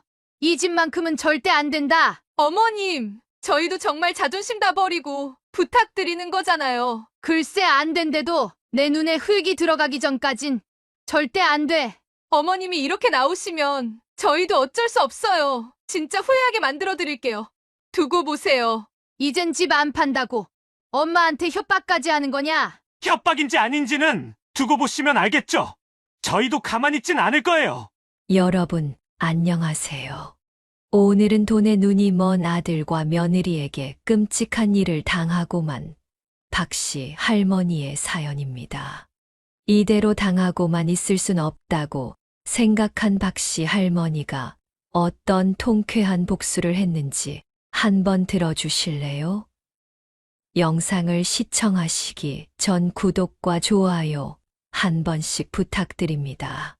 저에겐 무엇보다 큰 힘이 됩니다. 그럼 오늘의 사연 시작하겠습니다. 안녕하세요. 저는 박수님입니다. 찬바람이 불어오는 겨울 아침, 저는 텃밭에 나가 봄동과 쑥갓을 돌보고 있었습니다. 차가운 흙을 만져도 마음만큼은 따뜻했어요. 내년 봄, 아들과 며느리에게 나눠줄 생각에 벌써부터 마음이 설렜기 때문이죠. 이 작은 텃밭은 저에게는 삶의 일부와도 같았고, 비록 나이가 들고 허리가 자주 아프지만 손수 키운 채소를 자식들에게 건네줄 때의 뿌듯함은 말로 다 할 수가 없었습니다. 남편과 함께 일궈온 이 땅, 이 집과 텃밭은 제게 단순한 생활의 터전이 아니었습니다. 남편과의 수많은 추억, 아이들을 키우며 보냈던 시간, 가족의 웃음소리들, 제 인생이 담긴 장소였어요. 어느 날 아침 아들 윤재와 며느리 민영이가 집을 찾아왔습니다. 두 사람이 이 시골까지 찾아오는 일은 드물었기에 조금은 의아했지만 반가운 마음에 얼른 대문을 열어주었습니다. 어머님, 텃밭에서 일하고 계셨어요? 이렇게 날도 추운데. 며느리가 걱정스러운 표정으로 말을 걸었습니다. 봄에 너희들 줄 생각하면 하나도 힘들지 않아. 엄마는 아직도 이게 재밌단다. 저는 웃으며 대답했지만 며느리의 다음 말은 제 마음 한구석을 찌르는 것만 같았습니다. 굳이 왜 이렇게 힘을 들이세요? 그냥 마트에서 사 먹으면 되잖아요. 그 말을 듣는 순간 깜짝 놀라고 말았습니다. 아들과 며느리를 위해 애쓰는 제 마음이 그저 쓸데없는 고생으로 보인다는 듯한 말투였거든요. 마트 채소랑 이건 다르지. 직접 키운 거라 더 맛있고 정성도 담겨 있으니까. 저는 속마음을 드러내지 않으려 애쓰며 대답했습니다. 그때 아들 윤재가 거들었습니다. 엄마, 그래서요. 저희가 드릴 말씀이 있는데, 이제는 이런 일 하지 말고 그냥 편하게 사시는 게 어떨까 싶어요. 저는 손에 쥔 삽을 내려놓으며 아들을 바라봤습니다. 무슨 말을 하고 싶은 거니? 아들 윤재가 잠시 머뭇거리며 말을 꺼냈습니다. 사실, 엄마도 아시잖아요. 여기는 병원도 멀고, 나이 들어서 혼자 살면 불편한 점이 많잖아요. 그래서 이제 저희가 있는 서울로 올라오시는 게 어떨까 해서요. 서울로 이사를 오라니 너무 갑작스러운 이야기였습니다. 저는 꽤나 당황스러웠지만 애써 차분히 대답했습니다. 엄마는 여기서 사는 게 편해. 아직 병원도 자주 갈 일이 없고 모든 게 익숙한 곳이란다. 그리고 내 아버지와 평생 함께 살았던 집이잖아. 이 집에는 엄마한테 소중한 추억이 많아. 이번엔 며느리가 부드럽게 설득했습니다. 어머님, 저희도 어머님을 걱정해서 드리는 말이에요. 아파트처럼 경비가 있는 것도 아니고, 특히 겨울엔 더 춥고 위험하잖아요. 나중에 아프시면 저희가 바로 찾아갈 수도 없는 거리이고요. 서울로 오시면 병원도 가깝고 저희도 근처에 있으니 더 편하실 거예요. 저는 며느리의 말을 듣고 잠시 말을 잇지 못했습니다. 얼핏 들으면 저를 걱정해서 하는 말처럼 들렸지만 왠지 모를 조급함이 느껴졌거든요.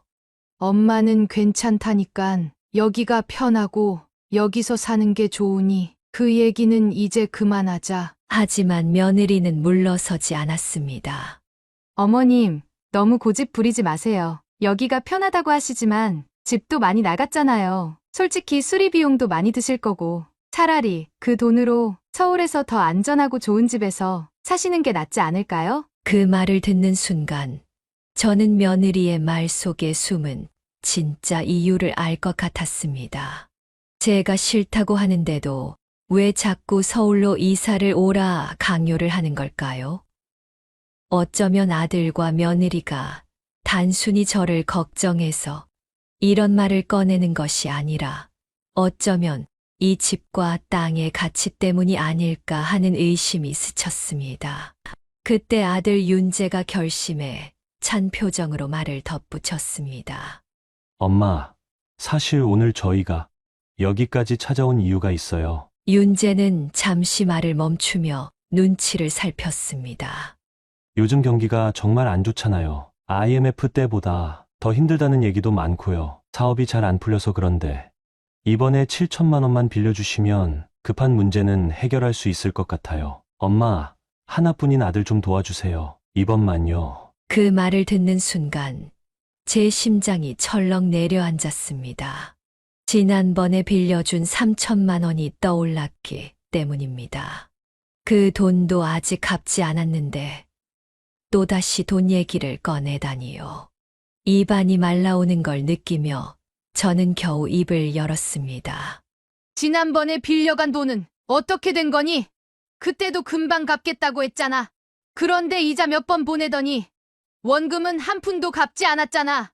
그런데 또 돈 얘기를 꺼내다니. 내가 정말 엄마를 뭘로 보는 거니? 윤재는 고개를 푹 숙였지만 그런 태도조차 전혀 진심이 느껴지지 않았습니다. 작게 한숨을 쉬더니 오히려 제게 불만을 품은 듯 말을 덧붙였습니다. 엄마, 그때는 저희도 최선을 다했어요. 근데 상황이 안 좋아서 못 갚은 거잖아요. 제가 안 갚고 싶어서 안 갚았어요. 저한테 어떻게 하라는 거예요? 지금 급한 일을 해결해야 저희가 다시 사업을 시작해서 지난번에 빌려간 돈도 갚을 거 아니에요. 제 입에서 한숨이 터져 나왔습니다. 어떻게 이런 말을 이렇게 뻔뻔하게 할 수 있을까요? 그때 며느리 민영이가 제 손을 덥석 잡으며 간절한 표정을 짓기 시작했습니다. 어머님, 저희가 정말 너무 힘들어요. 요즘 같은 때에 사업하는 게 얼마나 어려운지 아세요? 저희가 이렇게 찾아온 것도 어머님이 아니면 도와주실 분이 없어서 그래요. 한 번만 더 도와주세요. 저희 정말 이 돈으로 다시 잘해볼 거예요. 며느리의 말은 겉으론 간절했지만 그 속에 담긴 속내는 마치 이건 어머님이 당연히 해야 할 일이라는 뉘앙스였습니다. 지난번에도 그렇게 간절히 부탁해서 돈을 빌려줬잖아. 그런데 지금 와서 또 빌려달라고? 나는 어디 너희한테 돈 빌려주는 사람이니? 아들 윤재가 고개를 번쩍 들고는 짜증 섞인 목소리로 대꾸했습니다. 엄마, 그럼 저희 보고 그냥 망하라는 거예요? 그냥 이대로 저희가 다 끝나길 바라는 거냐고요? 도와줄 수 있는 여유가 있으면서 왜 이렇게까지 말씀하시는 건데요? 그 말에 저도 모르게 손끝이 떨렸습니다. 내가 어떻게 그런 말을 할 수 있니? 나는 너를 위해 평생을 살아왔는데 지금 내가 엄마한테 이렇게 말하는 게 맞는 거라고 생각하니? 며느리가 한술 더 떠서 말을 이어갔습니다. 어머님, 저희가 뭐 사치하거나 놀려고 이러는 줄 아세요? 어머님이 한 번만 도와주시면 저희 정말 잘해볼 수 있는 거예요. 이렇게 찾아온 것도 다 어머님 믿고 온 거잖아요. 며느리의 목소리는 점점 높아졌고 마치 제가 비정상적인 사람이기라도 한듯 몰아붙였습니다. 제 심장이 뛰는 소리가 귀에 들릴 정도로 숨이 가빠지기 시작했습니다. 윤재가 다시 끼어들었습니다. 엄마가 지금 안 도와주시면 저희는 정말 끝난다니까요. 엄마는 저희가 힘든 거 그냥 모른 척 하시겠다는 거예요? 저는 더 이상 말을 잇지 못했습니다. 자식에게 이런 말을 듣게 될 줄은 꿈에도 몰랐습니다. 아들과 며느리의 얼굴을 바라보는 것조차 힘들었습니다. 그 순간 제가 지난 세월 동안 얼마나 헛되이 노력했는지 깨달았습니다. 저는 아들을 위해 평생을 바쳤는데 지금 이 순간 아들이 제게 보인 건 뻔뻔함과 이기심뿐이었습니다. 너희가 사업이 잘 안 되는 게 그게 다 내 탓이라는 거야? 나는 이미 너희에게 해줄 만큼 해줬어. 그만 돌아가라. 윤재는 다시 한숨을 쉬며 민영을 흘끗 쳐다봤습니다. 그러더니 씁쓸하게 웃으며 말했습니다. 알겠어요, 엄마. 우리가 너무 욕심 부렸네요. 어차피 엄마는 늘 자기 생각만 하시니까 더 이상 얘기해봤자 소용없겠죠? 민영은 팔짱을 끼고 한 발 뒤로 물러섰습니다. 그럼 그렇지. 결국 자기만 편하면 된다는 거네요. 알겠습니다. 더는 어머님 귀찮게 하지 않을게요. 둘은 마지못해 돌아서서 현관으로 향했지만 그들의 뒷모습에는 체념보다는 은근한 적대감이 스며 있었습니다. 문을 나서던 윤재가 갑자기 돌아서며 쏘아붙였습니다. 엄마, 나중에 후회하지 마세요. 저희가 정말 망하게 되면 그때는 엄마 탓도 있는 거예요. 그때 가서 무슨 생각이 드실지 한번 잘 생각해 보세요. 저는 가슴이 철렁 내려앉았지만 애써 흔들리지 않으려 눈을 감았습니다. 현관문이 쾅 닫히며 집안이 다시 조용해졌습니다. 그 정막 속에서 저는 손끝까지 얼어붙는 듯한 차가움을 느꼈습니다.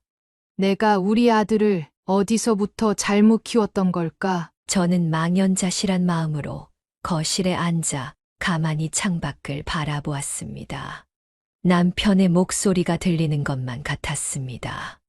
여보, 내가 지금 잘하고 있는 걸까? 눈물이 고여 시야가 흐려지는 것을 애써 외면하려 했지만 뺨을 타고 흐르는 눈물은 멈추지 않았습니다. 며칠 동안 마음이 편치 않았습니다. 아들과 며느리가 돌아간 뒤로 그들의 뻔뻔한 태도가 계속 머릿속을 떠나지 않았습니다. 내가 뭘 그렇게 잘못했길래? 자식들에게 받은 상처가 깊이 남아 밤마다 뒤척이게 했습니다. 잠을 설친 탓인지 몸도 무거웠고 머릿속도 온통 흐릿했습니다. 조금이라도 마음을 달래보려 다시 텃밭에 나갔습니다. 남편과 함께 일군 이 텃밭은 제가 기댈 수 있는 유일한 위안이었습니다. 시디든 잎을 하나하나 따내며 봄동과 쑥간 모종을 돌보는 일은 마음을 조금이나마 차분하게 만들어주곤 했습니다. 그래. 아들이랑 며느리도 못 믿겠고, 이 작물들만큼은 내가 지켜야지. 그렇게 혼잣말을 하며 흙냄새를 맡고 있던 그때 갑자기 등 뒤에서 낯선 기척이 느껴졌습니다. 조심스럽게 고개를 돌려보니 뜻밖의 얼굴이 보였습니다. 며느리 민영이었습니다. 그런데 며느리 옆에 또 한 명의 얼굴이 보였습니다. 안사돈이었습니다. 어머님, 안녕하세요. 저희 왔어요. 민영은 겉으로 상냥한 미소를 지으며 손을 흔들었고 안사돈도 부드러운 표정을 짓고 있었습니다. 저는 순간 말문이 막혔습니다. 며느리가 자기 친정어머니까지 데리고 이렇게 갑자기 나타나다니. 도대체 이 사람들이 왜 이러는 걸까? 며칠 전 있었던 아들과 며느리의 뻔뻔한 요구가 떠오르며 가슴이 다시 답답해졌습니다. 억지로 평정을 찾으며 겨우 입을 열었습니다. 아이고, 어쩐 일이세요? 이렇게 먼 길을 다 오시고. 안사돈은 다정하게 웃으며 거실로 발걸음을 옮겼고 저는 따라가면서도 마음 한구석에 불안한 기운이 감돌았습니다. 대체 또 무슨 말을 하려는 걸까? 며느리 혼자도 아니고 안사돈까지 데리고 오다니 그냥 반갑게 찾아온 방문은 아닐 거야. 마음은 이미 바짝 긴장한 상태였습니다. 어머님, 저희 친정어머니께서 시골에 있는 어머님 댁이 궁금하다고 해서 같이 왔어요. 오랜만에 뵙고 싶다고 하셔서요. 그리고 저번에 있었던 일도 죄송하고 해서요. 며느리가 알 수 없는 상냥한 웃음을 지으며 문 앞에 서 있었습니다. 그 말을 듣는 순간 저는 잠시 얼어붙은 듯 말을 잊지 못했습니다. 며느리의 상냥한 미소가 어디까지 진심인지 가늠하기 조차 어렵더군요. 저는 애써 반갑게 맞이하려 했지만 속으로는 경계심이 들 수밖에 없었습니다. 며느리가 갑작스럽게 안사돈을 데리고 온 이유가 무엇인지, 왜 하필 이 시점에 찾아왔는지 여러 생각들이 계속 꼬리에 꼬리를 물기 시작하더군요. 안사돈은 여유로운 표정으로 주위를 둘러보며 천천히 고개를 끄덕이고 있었습니다. 집이 참 정겹네요. 공기도 좋고 조용해서 마음이 편안해지는 것 같아요. 안사돈의 말투는 겉으론 상냥하게 느껴졌지만 그 속에서 묘한 거리감이 느껴졌습니다. 감사합니다. 이렇게 먼 데까지 오시느라 힘드셨겠어요. 저는 조심스럽게 대답하며 안사돈의 표정을 살폈습니다. 안사돈은 여전히 웃고 있었지만 며느리 민영이의 얼굴에는 어딘가 모를 초조함이 서려 있더군요.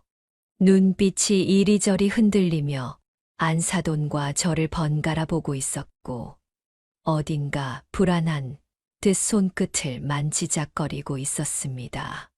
아이고, 오래된 집을 잘 관리하셨네요. 요새 이렇게 낡은 시골집은 구경하기도 힘든데요. 안사돈이 벽지와 마루를 살펴보며 말했습니다. 안사돈의 말을 칭찬으로 받아들일 수도 있었지만 제 귀에는 묘하게 어딘가 가시도 친 말처럼 들렸습니다. 마치 부동산 중개인처럼 집을 살펴보는 듯한 안사돈의 태도의 마음이 영 불편했기 때문입니다. 이리저리 둘러보며 거실에 들어선 안사돈은 주위를 둘러보며 웃음을 지었습니다. 이렇게 공기 맑고 조용한 곳에서 사시면 마음이 참 편안하시겠어요. 그런데 안사돈은 말을 잠시 멈추더니 창밖을 바라봤습니다. 솔직히 시골 생활이 힘들지 않으세요? 그 말을 듣는 순간 제 예상이 빗나가지 않았다는 생각이 들었습니다. 뭐 힘들다고 할 건 없어요. 여기 생활이 익숙하고 평생 여기서 살아서 저한텐 여기가 제일 편해요. 저는 애써 차분히 대답했습니다. 사실 저도 얼마 전까지 시골에서 살았거든요. 친정도 시골이었고요. 그런데 나이가 드니 시골 생활이 참 쉽지가 않더라고요. 특히 겨울에 너무 춥고 버스도 하루 몇 대 오지 않잖아요. 병원 가는 것도 일이었고 특히 요즘은 시골이라 하더라도 이웃끼리 얼굴 보는 일도 적잖아요. 안사도는 살짝 고개를 흔들며 말을 이어갔습니다. 그래서 제가 남편하고 결심하고 서울로 올라왔어요. 처음에는 걱정도 많이 됐죠. 익숙한 곳을 떠나서 새로운 곳으로 간다는 게 쉬운 일은 아니잖아요. 그런데요. 지금 와서 생각해보면 그것만큼 잘한 선택이 없는 것 같아요.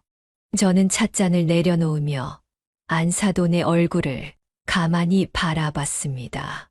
안사돈은 손으로 옷깃을 만지작거리며 말을 계속했습니다. 올 겨울이 특히 더 추울 것 같다고 하던데요. 그럼 난방비도 만만치 않을 것 같고요. 서울에서는 그런 걱정 안 하고 살 수 있어요. 이런 말 드리긴 죄송하지만 저는 다시 시골에 살려면 절대 못할 것 같아요. 안사돈의 말은 마치 저를 설득하려는 강한 의도가 담긴 듯 했습니다. 저는 숨을 깊이 들이쉬며 조용히 대답했습니다. 그래도 저는 여긴 제 삶이 녹아 있는 곳이고 제 추억이 깃든 집이에요. 제가 너무 참견했나요? 하지만 오래오래 건강하게 사시려면 더 편하고 좋은 환경이 필요하다는 마음에서 드리는 말이에요. 안사돈의 말에서 제 마음을 흔들고자 하는 의도가 강하게 느껴졌습니다. 안사돈은 잠시 말을 멈췄지만 여전히 미소를 지으며 차를 한 모금 마셨습니다. 그 미소 속에 담긴 조급함과 무언의 압박이 차갑게 제 가슴에 다가왔습니다. 저는 마음을 조금 진정시키고 싶어 급히 차를 다시 내오겠다며 부엌으로 향했습니다. 그때 그 순간 문 너머로 며느리와 안사돈이 나누는 대화 소리가 들렸습니다. 순간 등골이 서늘해지기 시작하더군요. 엄마, 이번엔 꼭 설득해야 해요. 여기 최근에 땅값이 올라서 집 팔면 돈이 꽤 될 거예요. 어떻게든 이 집만 팔게 만들면 저희가 엄마한테도 조금 떼어드릴게요. 다시 잘 좀 꼬셔주세요. 노인들 꼬시는 건 내가 전문이잖니. 걱정 마. 그들의 대화를 듣는 순간 제 손에 들고 있던 찻잔이 흔들리고 말았습니다. 손끝이 떨리고 머리가 하얘졌습니다. 그동안 애써 부정하려 했던 의심이 사실로 드러나는 순간이었습니다. 그래, 오늘도 결국은 돈 때문에 찾아온 거였구나. 안사돈까지 데리고 와서 작정하고 이 집을 팔게 만들려고 들다니. 손끝이 떨리고 있었지만 애써 마음을 가다듬고 차를 들고 거실로 돌아갔습니다.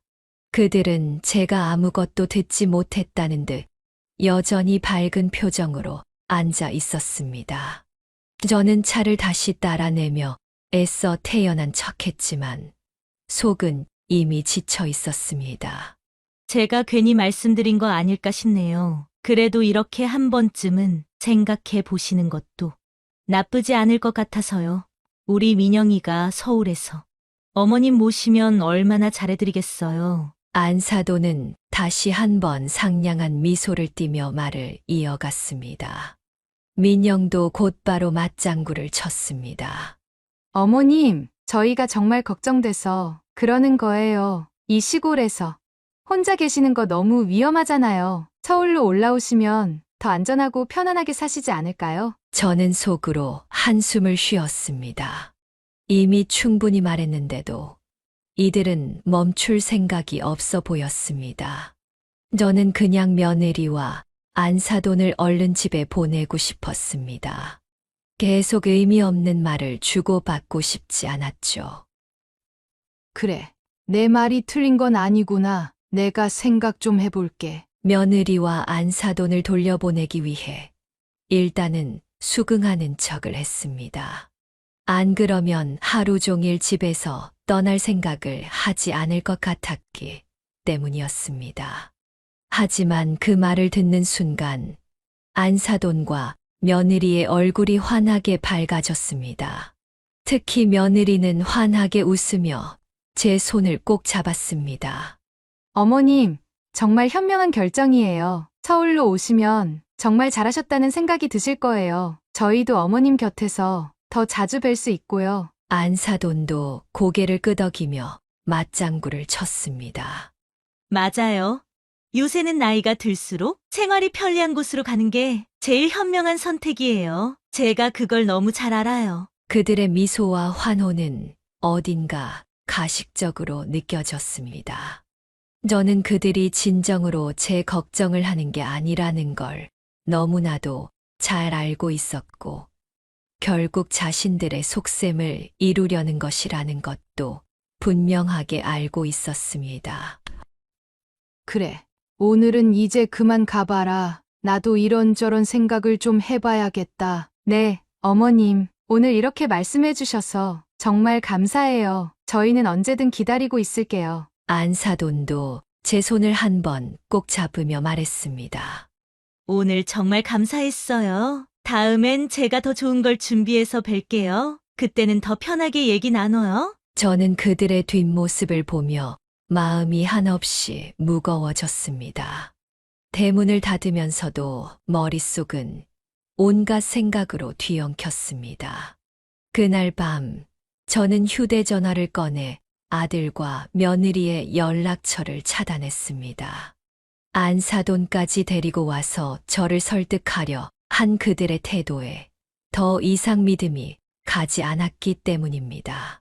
그들은 단 한 번도 저를 진심으로 대하지 않았습니다. 오로지 자신들의 계획만을 위해 저를 설득하려 했다는 사실이 너무나도 서글펐습니다. 이게 자식이고 며느리란 말인가? 내가 뭘 그렇게 잘못했기에 이렇게까지 나를 몰아붙이는 걸까? 잠자리에 누웠지만 잠은 쉽게 오지 않았습니다. 문득 남편이 살아있었다면 이 상황에서 뭐라고 했을지 생각했습니다. 그 사람은 제게 분명히 말했겠죠. 우리 집은 우리가 지켜야 해. 이 집은 우리의 전부잖아. 그런 생각이 떠오르자 눈물이 흐르기 시작했습니다. 그래, 이 집은 내가 지킨다. 나 혼자라도 지킬 거야.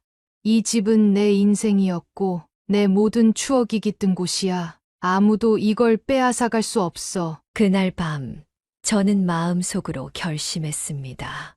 가족이라 해도 제 삶의 중심을 흔들려는 사람들을 더 이상 받아들이지 않기로. 그리고 그 결심은 저를 더욱 단단하게 만들어 주었습니다. 며느리와 사돈이 돌아간 뒤로 며칠 동안 아들과 며느리로부터 수십 통의 전화가 걸려왔습니다. 저는 이미 그들의 번호를 차단해 놓은 상태였기에 한 통도 받지 않았죠. 하지만 차단된 번호에서 걸려온 부재중 전화 알림이 통화 목록에 수십 통씩 쌓여 있는 것을 볼 때마다 마음 한구석이 무거워졌습니다. 이렇게까지 포기하지 않는 걸 보면 정말 지독하구나. 차단된 알림을 보면서도 저는 절대 먼저 연락하지 않았습니다. 그들이 아무리 전화를 걸어대도 제가 굴복하지 않을 거라는 다짐을 다시금 되새겼습니다. 그러던 어느 날 텃밭에서 작업을 마치고 집 안으로 들어오는데 대문 밖에서 인기척이 느껴졌습니다. 누군가 문 앞에서 서성이는 것 같았습니다. 저는 순간 아들이 다시 찾아온 건 아닐까 싶어 심장이 덜컥 내려앉았습니다. 문을 열어보니 낯선 두 남자가 서 있었습니다. 덩치가 크고 험상궂은 얼굴에 날카로운 눈빛을 가진 사람들이었습니다. 한 명은 담배를 피우며 저를 위아래로 훑어보았고, 다른 한 명은 묵직한 목소리로 말을 꺼냈습니다. 여기 집주인 맞으시죠? 저는 경계하며 대답했습니다. 네, 그런데 누구신데요? 그들은 문 앞에서 한 발짝 다가오며 말을 이어갔습니다.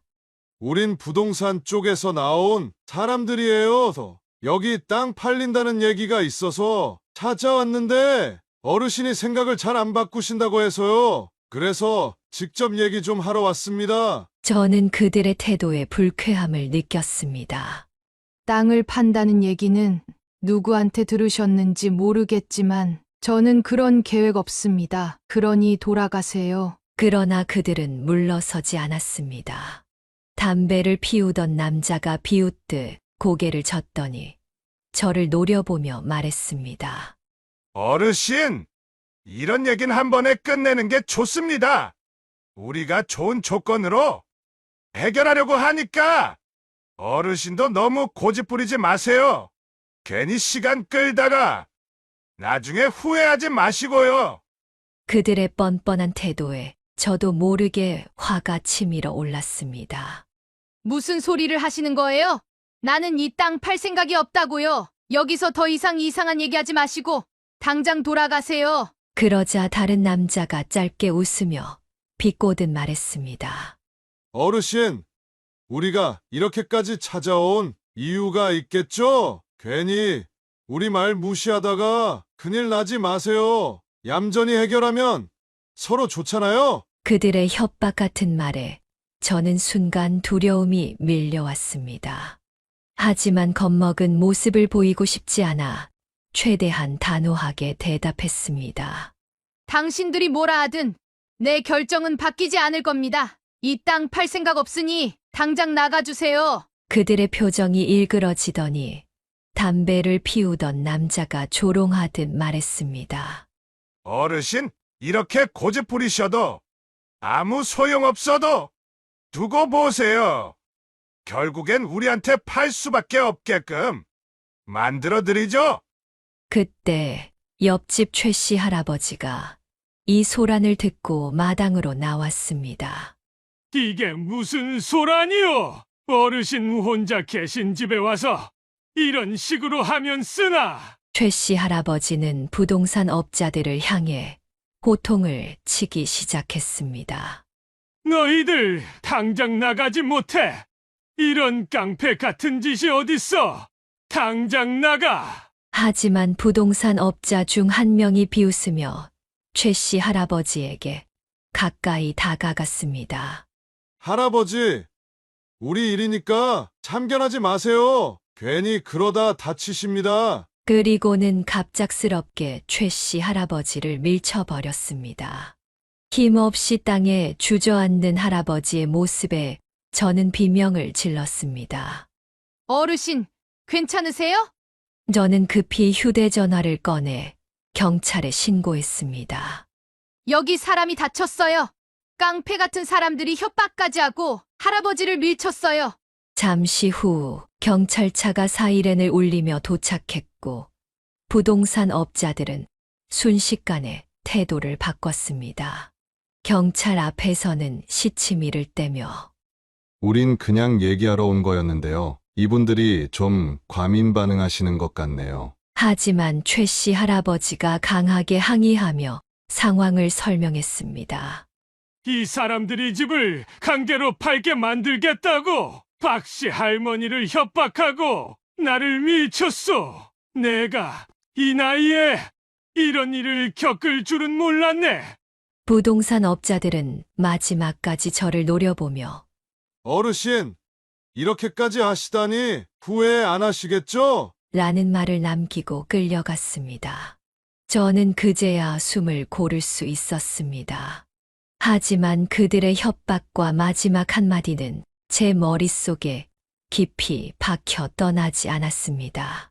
그날 저녁 마음을 진정시키기 위해 다시 텃밭으로 나갔습니다.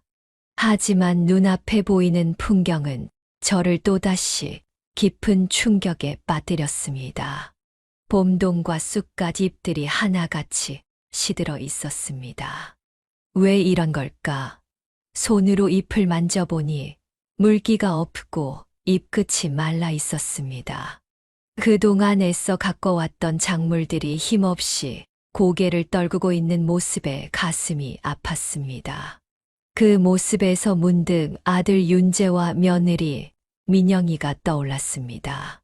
한때는 제게 사랑했던 자식이었지만 이제는 뿌리째 시들어버린 듯한 그들의 모습이 겹쳐 보였습니다. 내가 뭘 잘못했길래 저 아이들이 저렇게 됐을까? 이렇게 뻔뻔하고 이기적으로 변한 게 다 내 탓인가? 텃밭 한가운데서 손끝으로 시든 잎을 쓸어내리며 저는 홀로 흐느꼈습니다. 저를 위협하던 부동산 업자들, 그리고 안사돈과 함께 저를 설득하려던 며느리, 심지어는 끝까지 뻔뻔했던 윤재까지 그들의 행동 하나하나가 제 마음을 후벼 팠습니다. 그날 밤 저는 텃밭을 바라보며 굳게 다짐했습니다.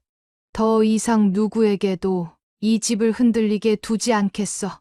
내 삶은 내가 지킬 거야. 아무리 외롭고 힘들어도 이 집만큼은 내 손으로 끝까지 지켜낼 거야. 그 결심 속에서도 눈물은 멈추지 않았습니다. 텃밭에 시든 잎들처럼 제 마음도 쪼그라든 채로 밤이 깊어가고 있었습니다. 심란한 마음을 달래기 위해 한동안은 새벽 일찍 산책을 다녀오곤 했어요. 어떻게든 복잡한 머릿속을 조금이나마 정리하고 싶었거든요. 맑은 새벽 공기를 마시니 정신이 맑아지는 기분이 들었고 머릿속 잡념들을 잊을 수 있었습니다. 기분 좋게 산책을 끝내고 집으로 돌아오니 대문 밖에서 윤재와 민영이가 서 있는 게 보였습니다. 저는 순간 급히 대문 앞으로 다가가며 외쳤습니다. 여기까지 왜 온 거야? 당장 돌아가! 더 이상 너희한테 할 말 없으니 그만 가라! 하지만 아들은 문 앞에서 물러서지 않았습니다. 오히려 간절한 표정으로 말했습니다. 엄마, 우리 이번에는 정말 사과하러 왔어요. 제발 한 번만 우리 얘기를 들어주세요. 민영도 그의 옆에서 눈물을 글썽이며 거들었습니다. 어머님, 저희가 그동안 너무 잘못했어요. 돈 얘기도 꺼내지 않을게요. 집도 안 파셔도 돼요. 그냥 저희가 그동안 너무 무례하게 굴었던 것 같아서 진심으로 사과드리러 온 거예요. 아들의 말은 겉으로는 진심처럼 들렸지만 저는 여전히 경계심을 풀지 못했습니다. 이 아이들이 갑자기 왜 이러지? 설마 또 무슨 속셈이 있는 건 아니겠지? 사과는 무슨 사과야? 이제 와서 또 나를 속이려는 거 아니니? 너희가 진심이라면 제발 나를 그냥 두고 가줘. 하지만 아들과 며느리는 한 발짝도 물러서지 않았습니다. 어머님, 저희가 정말 잘못했어요. 이렇게 찾아온 것도 용기 내서 온 거예요. 저희가 너무 무례했지만 이제는 진심으로 사과드리고 싶어요. 그들의 말이 진짜인지 아닌지는 알 수 없었지만 그렇다고 용서를 구하러 온 아들 며느리를 문전박대하는 건 제 마음이 허락하지 않았습니다. 그래, 그래도 내 자식들인데 마지막 기회라고 생각하고 한 번만 받아주자. 그렇게 저는 마음을 접고 일단 그들의 사과를 받아주기로 했습니다. 어머니, 근처에 카페가 새로 생겼다고 들었어요. 드라이브 겸 커피 한 잔 마시면서 천천히 얘기 나누면 어떨까요? 좋은 경기 보면서 이야기도 나누고 그동안 멀어졌던 관계도 다시 회복시키고 싶어요. 며느리가 조심스럽게 제안했습니다. 저는 잠시 망설였지만 그들의 간청을 뿌리칠 수 없었습니다. 그래, 같이 커피 마시러 가는 거야. 얼마든지 좋아. 하지만 더 이상 이상한 소리 하면 안 돼. 아들과 며느리는 환한 미소를 지으며 저를 차에 태웠습니다. 카페에 도착하자 아들과 며느리는 다시 한번 사과를 건네며 앞으로 잘 지내보자는 얘기들을 하더군요. 시간이 지나면 진심인지 아닌지 알 수 있겠지. 그렇게 스스로를 설득하고 있었습니다. 1시간쯤 후 집으로 돌아오는 길. 차가 대문 앞에 멈추는 순간 제 눈앞에 펼쳐진 광경에 심장이 멎는 듯 했습니다. 집에서 검은 연기가 피어오르고 있었고, 이미 곳곳에서 불길이 치솟고 있었습니다. 저게 뭐야? 내 집이 불타고 있어! 저는 차에서 급히 내려 비틀거리며 대문 안으로 들어갔습니다. 불길은 이미 집의 대부분을 집어삼키고 있었습니다. 창문마다 뿜어져 나오는 검은 연기와 타들어가는 소리가 섞여 귀를 찔렀습니다. 아이고, 이게 대체 무슨 일이야? 저는 주저앉아 흐느끼며 불타는 집을 바라봤습니다. 이 집은 제가 평생을 바쳐 갖고 온 터전이었고, 남편과의 추억이 고스란히 담긴 곳이었습니다. 그 모든 것이 눈앞에서 불길 속으로 사라져 가고 있었습니다. 아들과 며느리가 제 옆에 다가왔습니다. 하지만 그들의 반응은 제가 기대했던 것과는 너무나도 달랐습니다. 엄마, 진정하세요. 어차피 이 집은 낡아서 제대로 된 집값도 못 받잖아요. 어차피 땅값만 남았던 거예요. 그러니 이렇게 된 거 이참에 땅이라도 정리하시는 게 좋지 않을까요? 아들의 말을 듣는 순간 저는 차갑게 굳어버렸습니다. 뭐라고 했니? 지금 엄마 집이 불타고 있는 걸 보면서 어떻게 그런 말을 할 수 있니? 아들 윤재는 오히려 한숨을 쉬며 덧붙였습니다.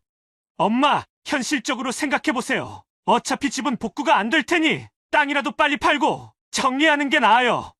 저희도 엄마도 이제 편하게 살 수 있는 방법이잖아요. 그들의 태도를 보며 저는 가슴이 무너지는 듯한 충격과 함께 한 가지 확신이 들었습니다. 이 불이 단순한 사고가 아니라는 것, 그리고 그 배후에 제 아들과 며느리가 있을 수도 있다는 불길한 생각이었습니다. 너희들 설마 너희가 이 짓을 한 거니? 저는 떨리는 목소리로 물었습니다. 하지만 윤재와 민영은 당황하지도 않고 오히려 억울하다는 듯한 표정을 지었습니다. 그 이후 저는 한동안 마을회관에서 지내고 있었습니다. 집이 불에 타버렸으니 어디 있을 곳이 없었죠. 그리고 생각보다 경찰서에서 연락이 오지 않았습니다. 눈이 빠져라 경찰서에서 연락이 오기만을 기다린 지가 어느새 몇 주가 지났습니다. 그리고 드디어 경찰서로부터 잠시 방문해달라는 연락이 왔어요. 전화기를 내려놓으면서도 손이 떨려왔습니다. 설마 정말 누군가 일부러 저지른 일일까? 아니면 단순한 사고였을까? 마음이 복잡하고 두려워 견딜 수가 없었습니다. 경찰서로 가는 길 내내 머릿속은 온갖 생각으로 뒤엉켰습니다. 혹시 이게 정말 윤재와 민영이의 짓이라면? 아니야. 설마 우리 아들과 며느리가 그런 짓까지 했겠어. 그래도 왜 그런 의심이 계속 머릿속을 떠나질 않을까? 가슴이 답답해지는 걸 애써 참으며 경찰서에 도착했습니다. 담당 형사가 작은 방으로 저를 안내했습니다. 어르신, CCTV가 없어서 생각보다 조사하는데 오래 걸렸네요. 하지만 이번에 저희가 중요한 단서를 찾았습니다. 이웃 주민의 도움으로 블랙박스 영상을 확보했거든요. 한번 보시겠어요? 담당 형사가 재생한 영상 속에는 익숙한 동네 골목이 보였습니다. 화면이 약간 흔들리는 모습으로 최 씨 할아버지의 트럭 블랙박스가 찍은 영상인 것 같았습니다. 그리고 그곳에 나타난 두 사람. 화면 속에 비친 낯익은 인물들의 저는 숨이 막히는 것 같았습니다. 덩치 큰 남성 두 명이 휘발유 통을 들고 저희 집 쪽으로 걸어가고 있었습니다. 부동산 업자라고 주장했던 바로 그 남자들이었습니다. 영상 속 그들은 대문 앞에서 잠시 망설이는 모습을 보여준 뒤 곧 휘발유통을 들고 집으로 들어갔습니다. 저는 숨이 멎는 것 같았습니다. 아니, 저 사람들. 형사가 조심스럽게 말을 이었습니다. 어르신, 이 사람들, 저희가 이미 체포했습니다. 그런데 조사 중에 한 사람이 자백을 했습니다. 이 일을 지시한 사람이 따로 있다고요. 지시한 사람이라뇨? 형사는 천천히 고개를 끄덕였습니다. 네. 자백한 내용에 따르면 아들 윤재 씨와 며느리 민영 씨가 이 일을 지시했다고 합니다. 돈을 주고 이들에게 어머님 집에 불을 지르라고 했다더군요. 집을 태워야 땅을 팔 수 있으니 그 방법밖에 없었다고요. 그 말을 듣는 순간 세상이 무너져 내리는 것 같았습니다. 제 손은 떨리고 숨이 가빠왔습니다. 뭐라고요? 우리 아들이랑 며느리가 그런 짓을 했다고요? 형사는 조심스럽게 고개를 끄덕였습니다. 저희가 곧 윤재 씨와 민영 씨를 소환해서 조사할 예정입니다. 하지만 영상과 자백이 있으니 혐의는 명백합니다. 저는 자리에 주저앉았습니다. 그동안의 우려가 현실이 되고 말았기 때문입니다. 그동안 도시로 이사하라고 집요하게 말했던 것, 병원이 멀다며 설득했던 것, 안사돈까지 데려와 압박했던 모습들 모든 게 이어져 퍼즐처럼 맞춰지는 순간이었습니다. 집으로 돌아가는 길에 버스 창밖을 멍하니 바라봤습니다. 머릿속은 텅 빈 것 같았지만 가슴 한편에서는 분노와 배신감이 소용돌이치고 있었습니다. 설마 이런 짓까지 벌일 줄이야. 왜 이런 끔찍한 짓을 했을까? 돈이 뭐라고? 돈이 대체 뭐길래? 집에는 아직 불에 타고 남은 잿더미가 그대로 남아 있었습니다. 마치 제 인생의 잔해처럼 느껴졌습니다. 저는 마당 한가운데 주저앉았습니다. 손으로 탄 흙을 만지며 중얼거렸습니다.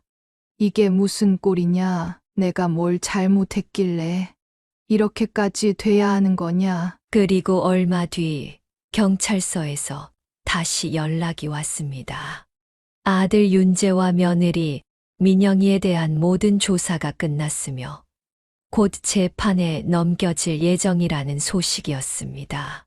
그러곤 저에게 혹시 윤재와 민영이와 합의할 생각이 있냐고 묻더군요. 제가 합의를 해주더라도 처벌을 피할 순 없지만 형량이 많이 낮아질 수 있다면서요. 저는 한참 동안을 고민했습니다. 그들을 용서해야 할까요? 아니면 그들이 법의 심판을 받게 내버려 두어야 할까요? 저는 몇 날 며칠 고민 끝에 결국 저는 합의를 하지 않기로 결심했습니다. 그들이 저지른 죄값을 톡톡히 치러야 한다고 결정을 내렸어요. 아무리 생각해도 그들이 저지른 잘못은 제가 용서할 수 있는 범위를 벗어난 행동이라고 생각했습니다. 그 후로 저는 작은 집을 마련해 새로운 삶을 시작했습니다. 예전보다 더 작은 집이었지만 저 혼자 지내기엔 충분한 공간이었습니다. 텃밭도 조그맣게 가꿀 수 있었고 이웃들과 다시 인사를 나누며 조금씩 웃음을 되찾아갔습니다. 할머니, 새 집에서 잘 지내시죠? 최 씨 할아버지가 집 앞으로 찾아와 물었습니다. 저는 고개를 끄덕이며 웃었습니다. 네, 모두 최 씨 할아버지가 신경 써주신 덕분에 좋은 집을 구할 수 있었어요. 마당에는 제가 새로 심은 채소들이 자리 잡았습니다. 작지만 다시 시작할 수 있다는 희망을 품으며 키운 작물들이었습니다. 저는 바람에 흔들리는 작물들을 보며 아들과 며느리를 떠올랐습니다. 그들이 저지른 잘못을 용서할 순 없지만 그들을 미워하지 않기로 다짐했어요. 그들을 미워해봤자 오히려 상처받는 건 제 마음일 테니까요. 이젠 오로지 제 마음의 평화를 찾는 게 무엇보다 중요한 일이라 생각하기 때문입니다. 그런데 사연을 작성하고 있는 바로 오늘 아침 안사돈이 갑작스럽게 찾아왔습니다. 주소문에 제가 새로 마련한 집을 찾아왔더라고요. 안사돈은 제 앞에서 죄송하다며 무릎을 꿇고 용서를 구하기 시작했습니다. 제가 뭐라 드릴 말씀이 없네요. 우리 민영이가 정말 미쳤었나 봅니다. 제가 그 애를 잘못 가르친 것 같아요. 정말 죄송합니다. 저는 말없이 사돈을 바라보았습니다. 그녀의 말이 진심일 수도 있었지만 이상하게 그 말 속에서 진정한 사과는 느껴지지 않았습니다.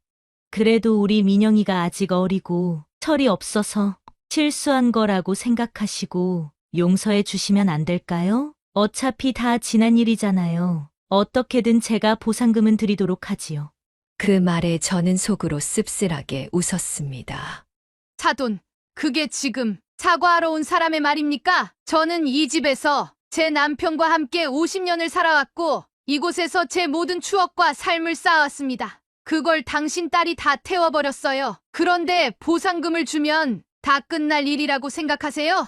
안사돈은 얼굴을 붉히며 말을 잇지 못하더니 애원하듯이 부탁을 하기 시작했습니다.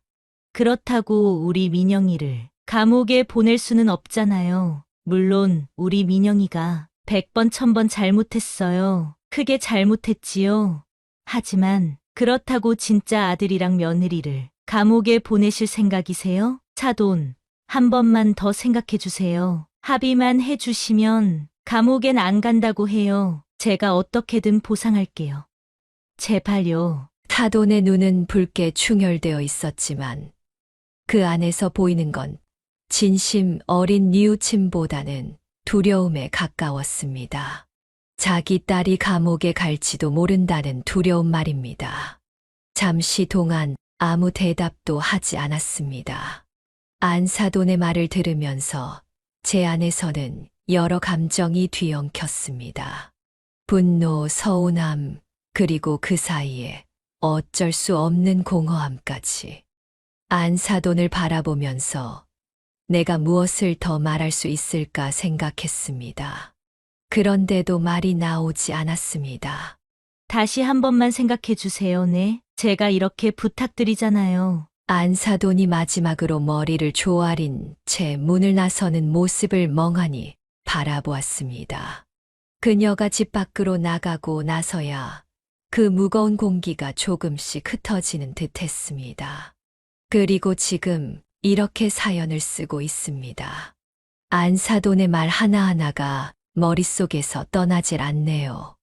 아들 며느리와 합의를 해주지 않아 그들이 감옥에 가게 된다면 정말로 제가 잘못된 선택을 하게 되는 걸까?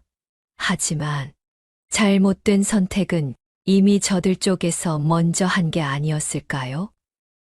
제 삶을 불태워버린 그들인데 지금 와서 저보고 용서를 구하다니 저는 여전히 혼란스럽습니다. 이 사연을 듣는 여러분들이 제 입장이라면 어떻게 하실 것 같으세요? 여러분들의 솔직한 생각을 댓글로 남겨주시면 몇 번이고 읽어보며 제가 결정을 내리는데 참고하도록 하겠습니다. 제가 옳은 결정을 내릴 수 있도록 한 번씩만 도와주시면 정말 감사하겠습니다. 지금까지 박씨 할머니의 사연을 들어주셔서 감사합니다. 박씨 할머니의 사연을 들으니 참 많은 생각이 드는 것 같습니다. 여러분들의 가정엔 부디 이런 끔찍한 일 없이 항상 즐겁고 행복한 일만 가득하셨으면 합니다. 영상을 종료하시기 전 구독과 좋아요 아직 안 누르신 분들이 계신다면 꼭 한 번씩 부탁드리며 저는 다음 영상으로 다시 여러분을 찾아뵙겠습니다. 감사합니다.